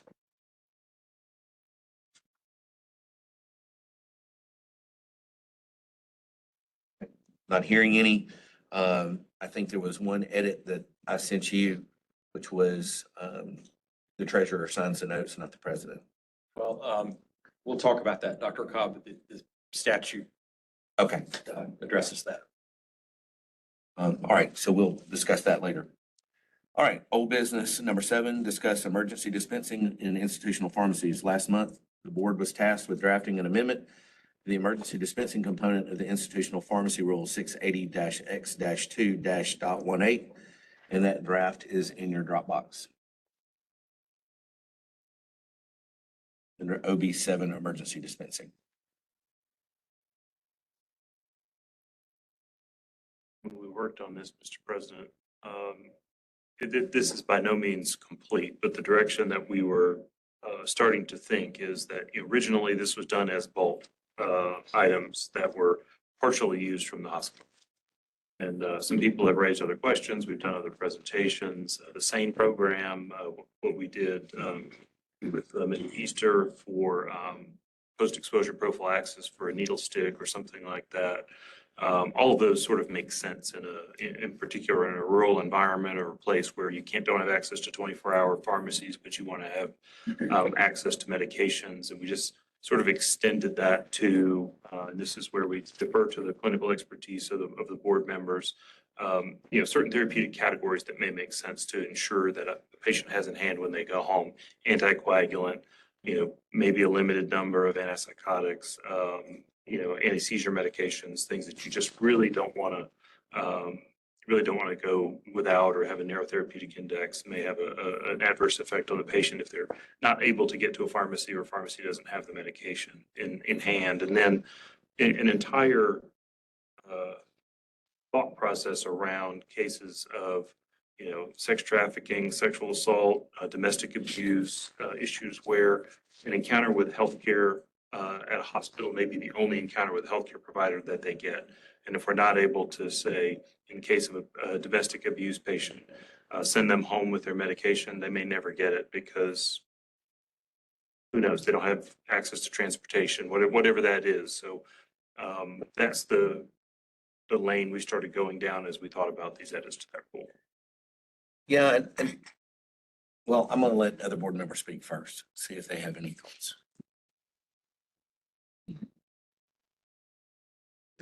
I mean, so I read it, and I think there's the potential to continue to revisit this.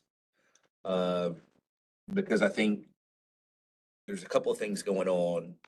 Number one, we do have pharmacy deserts throughout the state. And we have a real lack of after hours and 24-hour coverage in the state that we used to enjoy. I mean, we used to have plenty of 24-hour pharmacies. So discharging a patient with medication or with a prescription, you felt confident they could go get it filled.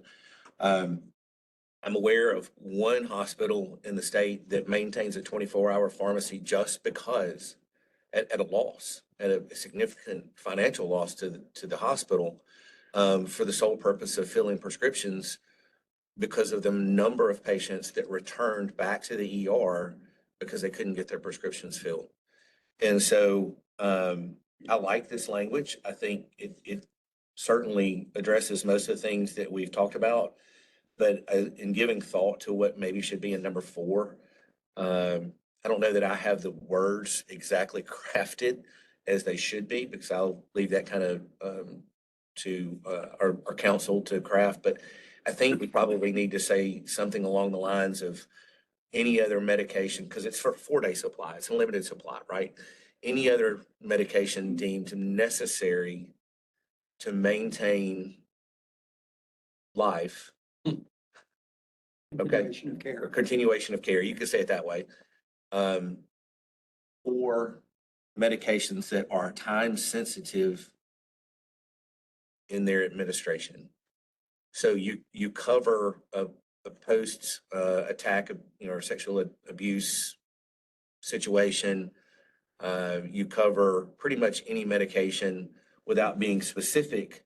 You've given examples of anticoagulants, anticonvulsants, and antiarrhythmics. That's great.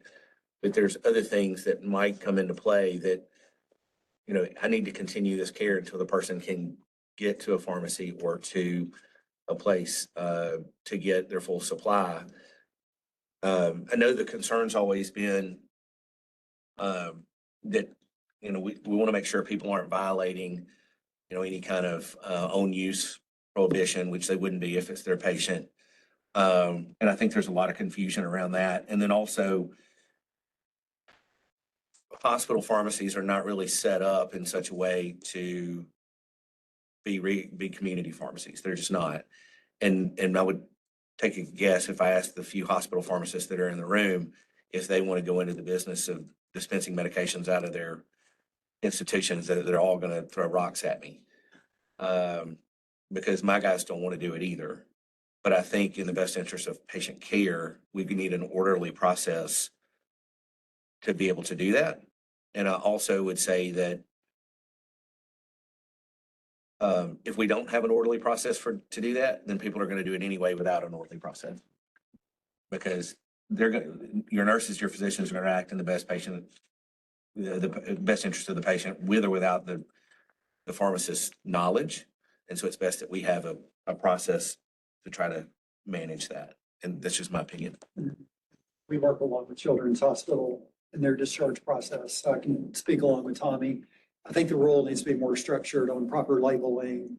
And I don't think we need to limit it to drugs, because again, as soon as we try to list 14 categories of drugs, there's going to be a 15th. And I think it's to expect someone in an emergency setting to go look at the pharmacy rule to see if this is one of the 14 categories of drugs that we allowed. It's more important to focus on, proper labeling and, an appropriate time period like the 4 days. And I think there's also a provision for within a certain number of hours of discharge. Because again, what Tommy mentioned, what we see at Children's is a resident writes a prescription, the kid goes home, and then 6 hours later, they can't get it filled, and then they're back at the hospital. And then now the hands are tied at the hospital because they've already been discharged. And so even if they want to dispense it, they can't because they're no longer an inpatient. Right. So I think I think the the structure of the rule more than the class of the drugs is really what we need to focus on for patient access and continuity of care. The temperature in the room on an appropriate time after discharge. I would say 24, I would say 24 hours, within 24 hours What you're talking about time after discharge that you could for them dispense to it? come back. Yeah, I mean, I'm fine with that. Yeah. So I'd say if, within 24 hours of discharge, or if we want to say 2 calendar days. So if they go out at 10 o'clock at night, they go out 10 o'clock at night on a Sunday, and they come back at 8 AM on a Tuesday. Within 2 calendar days. That covers potentially 48-hour period, but more likely, it could be more like a 36-hour period. And again, that lets somebody say, okay, instead of having to say, what time did they go home? Oh my gosh, this is 27 hours. They can say, what day were you discharged? Well, they were discharged on Sunday. Well, today's Tuesday, that's still allowed. That's easier for protocol. I think we need to mention controlled substances. Because again, there are seizure medications that if Children's Hospital wants to dispense clonazepam for 4 days, that's appropriate. Like maybe we decide on narcotics. So is it appropriate for them to walk out with oxycodone? I get a little heartburn when I start getting the schedule too. Yeah. And then again, the hospital's got to agree to want to do it. So the hospitals get to write their policies and protocols. But I think we need to provide guidance so we don't get the questions asked later. Because if it doesn't say they can do it, then they're gonna be like, yeah. I mean, without cracking open -3 or Title 20, at a bare minimum, we're gonna have to have a prescriber's order to do, to cover that portion of it. So, and to talk about the record keeping on that and stuff like that, just so that it's not like, oh yeah, that was the opportunity for diversion is pretty high with Yeah. whoever's able to make those determinations if there's not a hard script the same way you would have in the community, I think. Well, I think most folks would use their EHR and use their discharge script file to determine what they're going to give and what they're not going to give. Who has something to say about you burning their script for a 4-day supply? Yeah. I mean, not that you're not gonna grab that script, you're gonna operate off that script is what would end up happening. Because inside that EHR, you're not gonna have a way to grab that script out of the system and lock it up. Does that make sense? So you would have in your medical record that these were prescribed, you would have to be documenting that you filled them.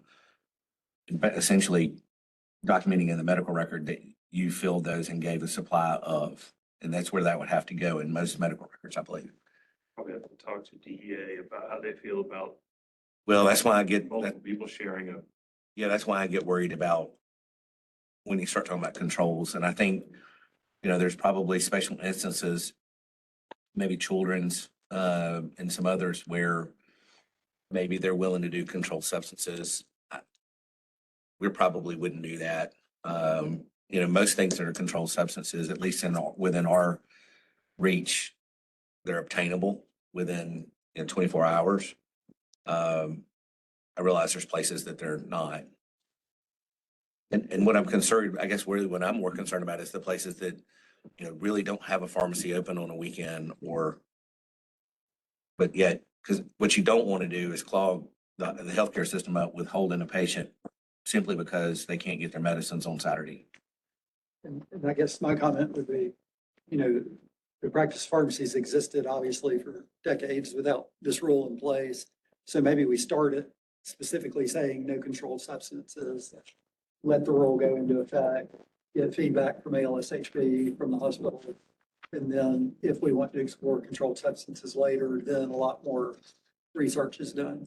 Yeah, because I think controlled substances opens up a complete different level For of sure. regulatory bodies that the just plain legend drugs don't. So So I'd say we'd start with specifically saying controlled substances are not currently authorized under this rule. Dr. Dolan. And then work out the bugs later if we need to. initially the draft had this number 4 when unavailable from a community pharmacy up to a 4-day supply and then listed the drug classes. I'm hearing that drug classes is not as important, so would you suggest striking all of 4 and just mentioning any other medication deemed necessary, which you were talking about for continuation of care? I guess the point of my question is, how do we, when we talk about the phrase when available, unavailable from a community pharmacy, is that the important part of that sentence, that it has to be unavailable from a community pharmacy, or is it? I think unavailable is probably not the word. I think when it's not readily available. Unobtainable. Maybe generally, for drugs generally. When I read that, I hear, I am going to the pharmacy and they don't have it. Not necessarily those patients who don't have access to the pharmacy or those domestic abuse cases, those situations. So I don't want a hospital to be in a situation of, well, you need to go to the pharmacy and prove that it's not available or those types of things. How do you decide that? What burden is placed on the hospital pharmacist to determine it's not available? Thank you. That's what I was trying to say.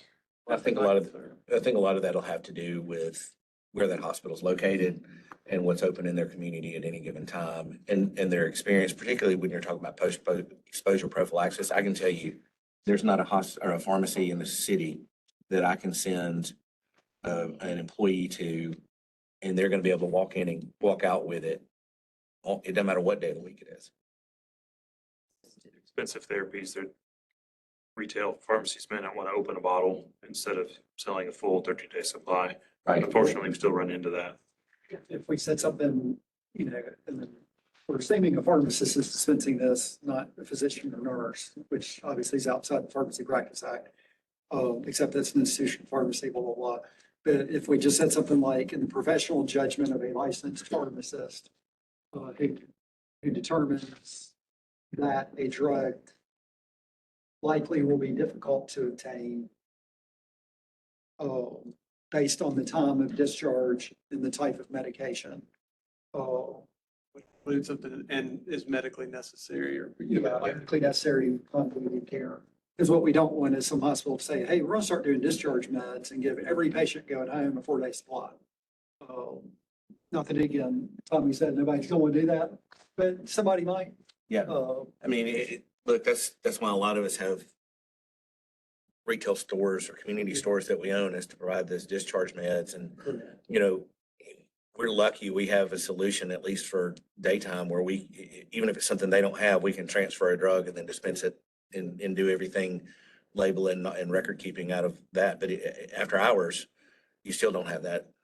What we need to look out for is if I'm a large healthcare system who has a joint venture with a community pharmacy and a mail order pharmacy, if I don't want to lose my patients to community pharmacies, then I can give all my discharging patients a 4-day supply to give me time to transfer that prescription to my joint venture mail order specialty pharmacy, so that I tell my discharge patient, here's your first 4 days of your 7 medicines. A pharmacist on Monday from our mail order pharmacy is going to contact you to avoid disruption of care. So that can easily happen the way healthcare is going, vertical integration. I hear what you're saying, but I think that if you're putting that on us on an inpatient pharmacy department, they're going to revolt. Not if money behind the back desk. Because again, so look at my community pharmacists here.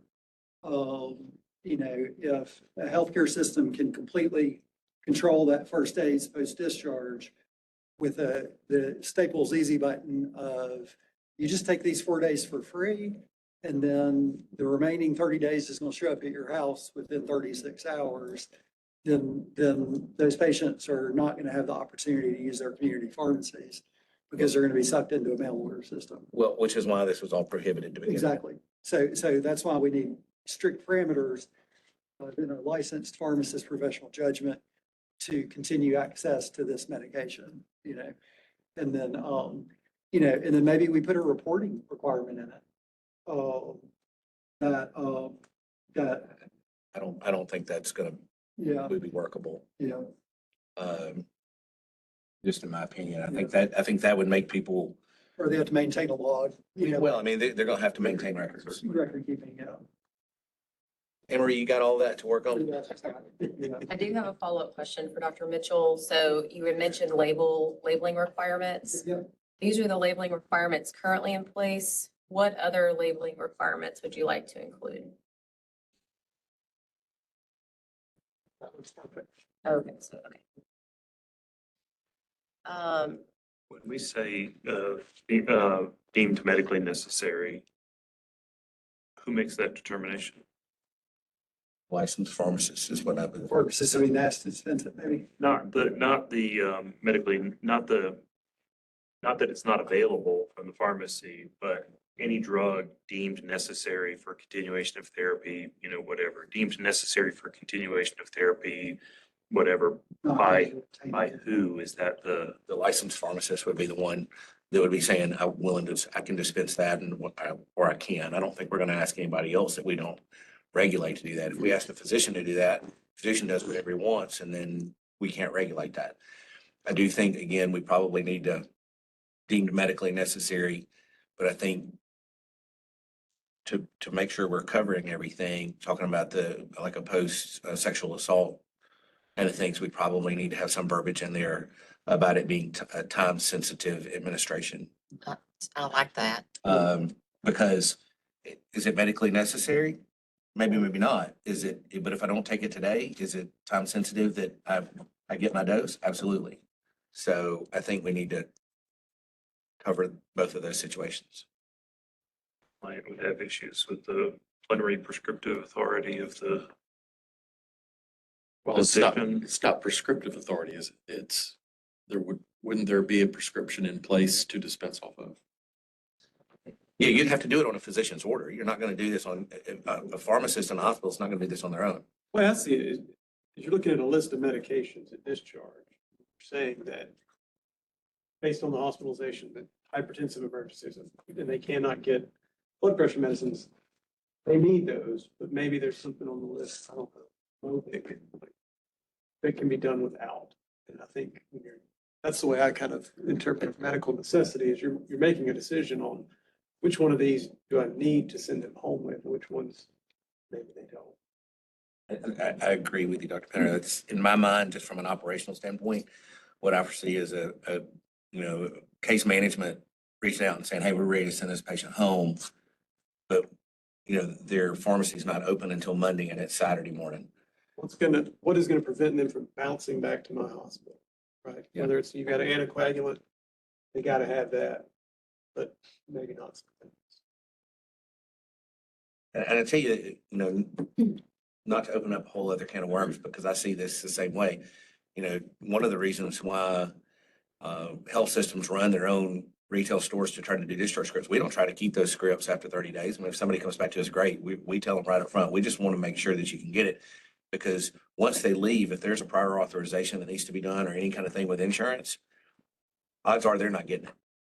And if it's anticoagulation or anticoagulant, then they're going to be back in the hospital with a progression of their disease. And we just want to know that they've got it. Mr. Easter. Maybe want to point out too, that this is all going to be at the expense of the hospital. The insurance companies, as soon as they see that you've been discharged, are not going to pay for these scripts. So if it's an oxyparin or some other expensive anticoagulant therapy that we've talked about a few times here, this is all going to be at the expense of the hospital. Absolutely. As we recognized in our case with some of the needle stick injuries. And I can tell you the math that goes on in the hospital. How much does it cost me to keep them here overnight versus how much does it cost me to give them their medications to go? That math gets done all the time. I have a question on, okay, so this, and so being in the independent pharmacy setting, I don't know how this happens, but you have the EHO or EHR. And, so that's generated the prescription, let's say it's Diastat or something. Well, no, let's not pick that one because that's controlled. Well, you just say amoxicillin. Okay, so amoxicillin, the hospital determines that the patient's not going to be able to get that. dispenses a 3 or 4 day supply.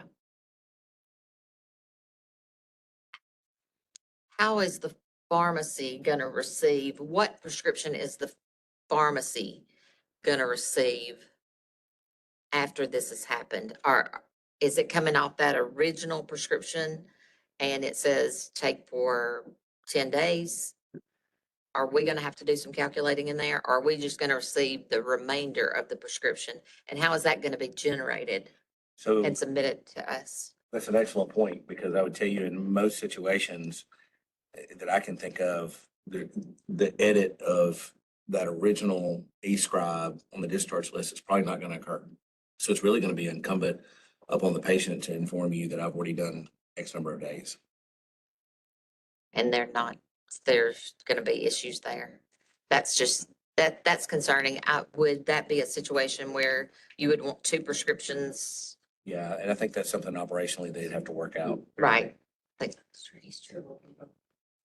Mr. Chaser. Since I brought this up a month ago, but it reflects back to time at the infirmary when I was with AC McDonald. Even when Eddie Braden came on board and so forth, I always was suggested, and I think I've got a letter on file too from another investigator since I came up here, that it be an individual prescription, just like it would be a retail. It's labeled exactly as a retail would be. Counseling is offered, paperwork is offered, and always wrote on the back of the script or documented attached that we had tried at least 3 other pharmacies that were reasonable to expect to have that product or might, and not just the most local. But in my most recent case, I called down to Marble City in Sylacauga, checked with Express who could order something the next morning, and that's what we did go with. But we always had an individual prescription. So I'm going back to the times before Eddie was just onboarding, or as he onboarded. I don't know how often, because we're pushing all these guys to e-scribe. And I mean, that's even a measure with CMS. So the hard scripts are gonna be a difficult thing to try to undo what we're pushing them to do.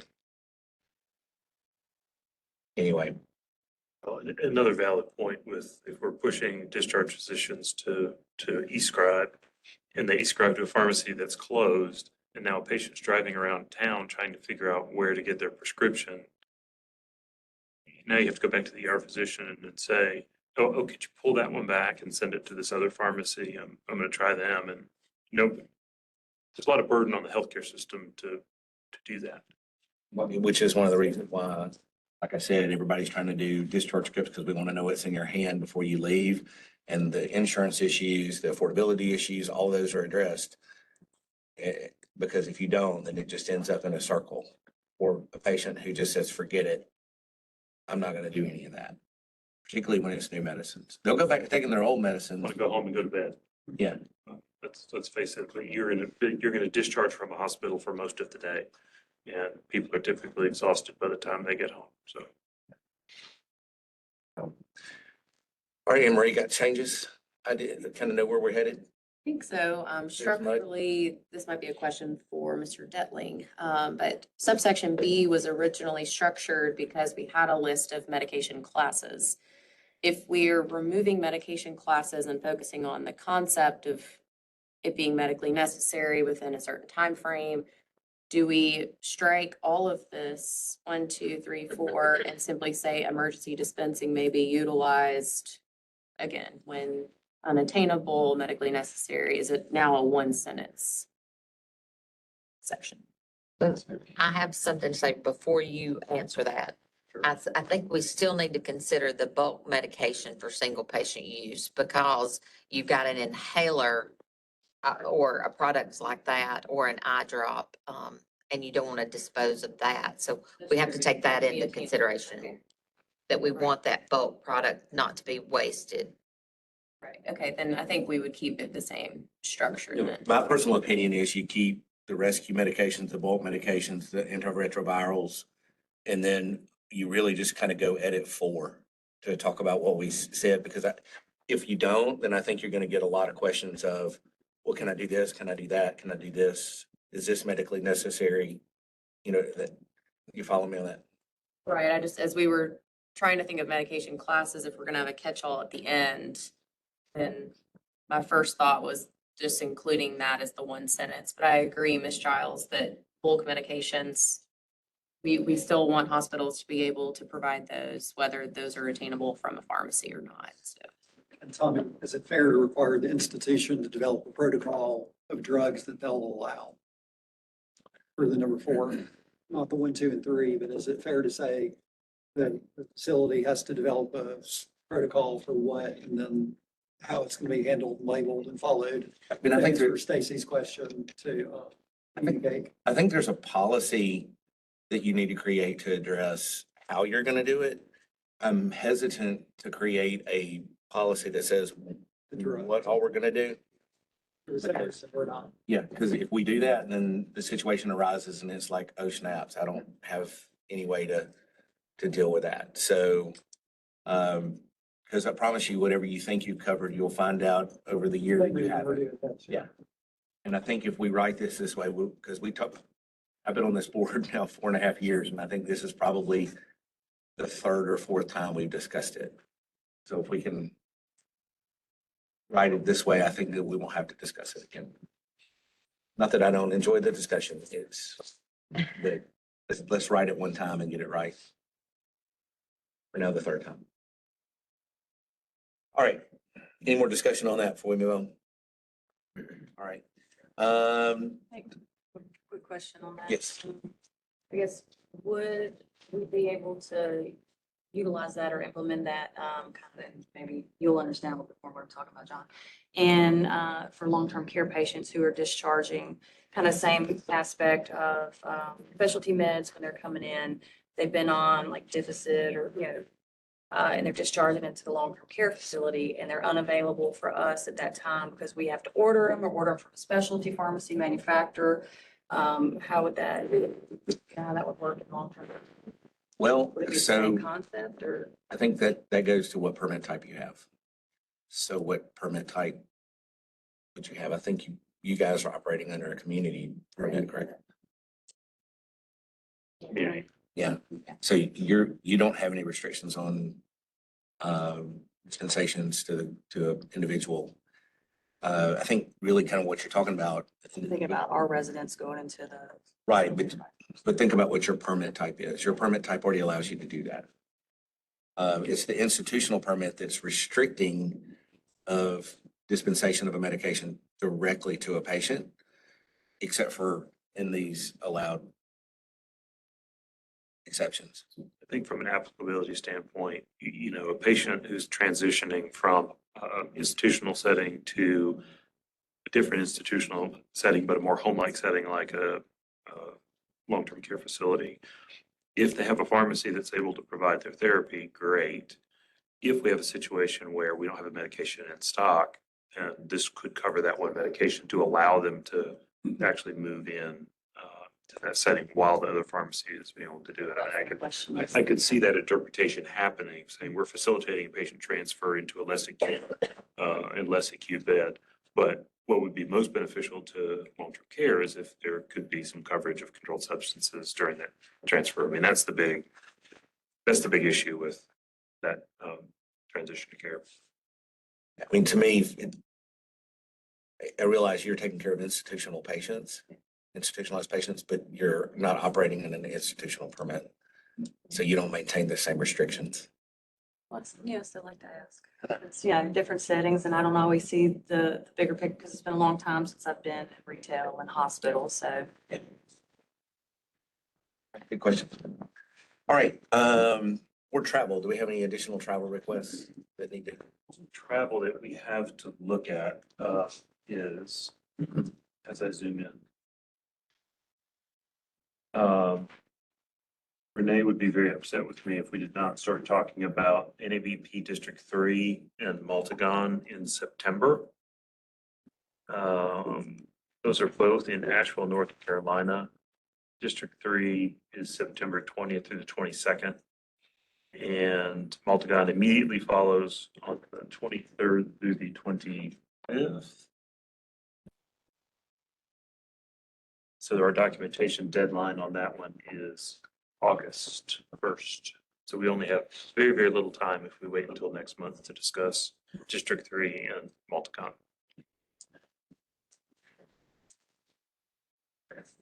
I plan on going. Let them go. I will tell y'all, of all the board related organizations that I've attended, Multicon has probably been one of the most beneficial, not to beat up on my NABP brethren, but Multicon is very applicable to what we do on a daily basis or a weekly basis or monthly basis, depending on where you are. Because it's really restricted to just other board members and board staff. And so there's a lot of good discussion about a lot of the issues that we're dealing with or will deal with. Believe it or not, they're dealing with it too. So if you've not attended and you are thinking about attending one or the other, I certainly would like to try to attend Multicon. I don't know that I can be gone for a whole week, but I'd like to attend both if I can. But of the two, Multicon for sure. I don't know who else wants to try to attend, but I've not attended anything, much this year other than our APA. I think probably as incoming president, if I'm still here, I probably should attend I would agree. those. So we need to, two things. One, talk about numbers of how many we can send to each and then decide who probably. But then in the budget process, we need to take a serious look at that and how we're going to do it going forward with 9 board members. With 5, it wasn't much of an issue, but this, we need to go. We really do, but we also need to balance the budget. Or I think very few people's went to a majority of the conferences That's true. this year, so Say what?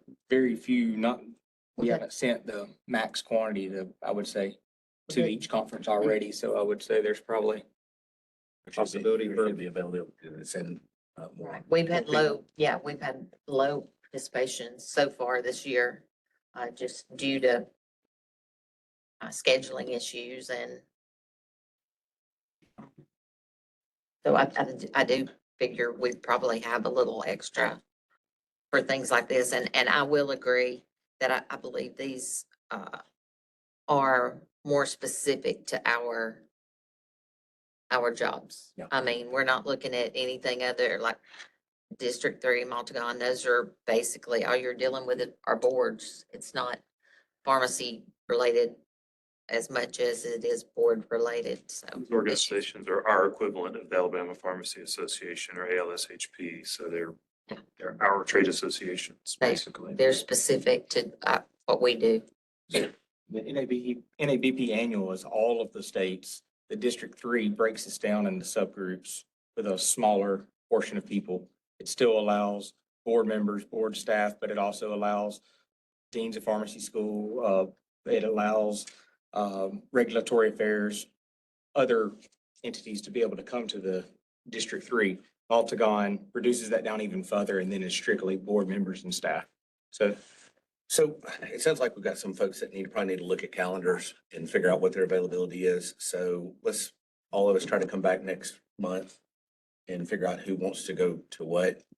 My personal opinion, and I'll share it, is, if you can only go to one, and if we send 1 or 2 people to NABP District 3, but send more people to Multicon, I think, and this is my opinion, I think Multicon for the job that we're being asked to do is probably a little more helpful just because it is strictly nothing but members that are board members, board staff from the states that are members. And you are you're not trying to address school enrollment or, testing, and you're not addressing all that. You're addressing what are you seeing in the street? What are the violations that you're seeing come across? What are the problems you're having? What fraud have you seen? What are you going to do about the various things? I mean, like one of the things that came up last year was How are you guys going to treat people that are using centralized pharmacy services and are using drones to fly stuff from one location to another? I mean, it's stuff that you hadn't thought about yet, but somebody else is already dealing with it and they're dealing with it. You're going to have to deal with it eventually. Pharmacist wellness and recovery. Yeah, yes, absolutely. We did that last year. So, look at your calendars and see, what y'all think. No, Mr. Brooklier's not going to love me for this, but if we had the choice to send everybody to Multigon, I think it's a benefit for everybody. If you're not going to do anything else all year, or even if you are, if you don't attend anything but that, I think there's a lot to gain out of that one meeting as a board member. And Dr. Carlile, no, I agree with you. I mean, we really should all be going to both of these, but with the budget shortfalls and the criticism that we've received, it's a two-edged sword. I understand. Everybody wants to know what other states are doing, but yet same critics are saying, well, you shouldn't be going to these events. So if you really, well, that one's easy to defend. Yeah. That one's easy to defend. That critic can pipe down on that one. That one is easy to defend. That one, I mean, that would be like telling doctors they can't go to a doctor conference, or. That one is truly beneficial in how you function as a board member. very much. And so, I just give that to the members to consider and look at their schedule and then let's come back next month and let's get together and try to go ahead and get that done. All right, I've got one item of new business, a joint resolution for collaborative practice. Dr. Nolan. So again, the Joint Committee for Collaborative Practice, which is a small portion of Board of Pharmacy members and then 2 members of BME, meet every quarter unless there is a reason not to attend for the quarter. And so this quarter, we are not meeting, but we do plan to have a meeting in Q3. We just need to find a date when everyone is available. So this is a joint resolution, just identifying that we are not meeting in Q2. Okay. And that joint resolution is available in your Dropbox. Any discussion on that? I think I'm the chair of that committee this year and we've yet to meet. Correct. We now have a pending collaborative practice application. As I say, I think BME is sending me a message. Assuming we can find a time that everyone can meet in the middle of summer, we will be meeting in Q3. Do I hear a motion to adopt the joint resolution? Second. I have a motion and a second. How do we vote? Yeah, yeah. Aye. Aye. Aye. Aye. And I vote yes. Do we need executive session today, Counselor? Yes, sir. Okay. Is there any other business to come before the board today? Oh, in new business, it's just a thought. I'm not sure where we go with this, but it seems to be exceedingly hard for particularly independents who are wanting to open a practice to get licensed in time to get contracts with insurance companies and so forth. There's got to be a way around. You can't negotiate with an insurance company or a PBM or whatever. You can't do this, you can't do that without a permit. So we've got to have some way to permit ahead of inspection. And off the top of my head, you permit them, but then you inspect the day before they open. And if they don't have something, then, you put a padlock on the door, they can't open, whatever. But there's got to be some way around that to help people out.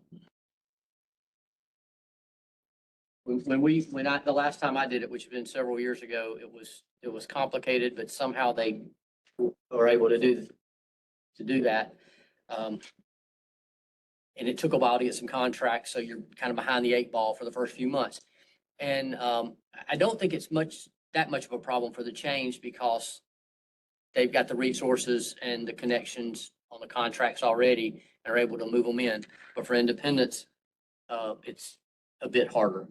So I just like to see the staff, see what we need to do to make that happen.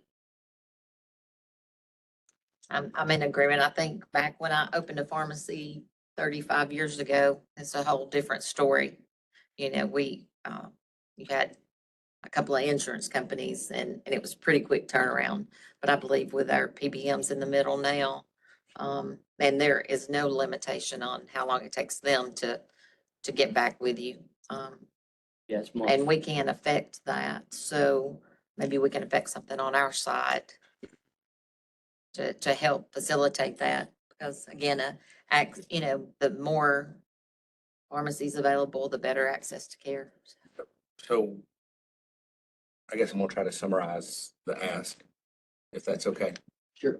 Is the ask to ask our staff, specifically Investigator Shaw, to look at the process to get a permit and how we might be able to get a permit early so that those applications can be done with maybe a final inspection before you're allowed to open. Is that kind of what I'm thinking, what I'm hearing? That's exactly what I'm asking, is that you give the permit, but you can also rescind it. But it can't be a temporary permit, because I don't think the insurance companies and the PBMs are going to accept a temporary thing. It's got to be the full-fledged deal. But there's got to be some kind of understanding that, you know, you're going to get an inspection and this is what you got to have before you open. Okay. I think we can explore options. My first thought is that will require a rule change. Okay, I was hoping to avoid that. Well, but that's not, it's not a code change. It's a rule change. It might be a code change. I don't know. I'd have to look at the code, but it will certainly be a rule change if that's the We least. don't know till you look. Yeah. Is everybody okay with that? Looking around for shaking hands. Okay. I don't think we need a vote on that since we're just asking y'all to give us a little research. All right, with that, is there any more business to come before the board?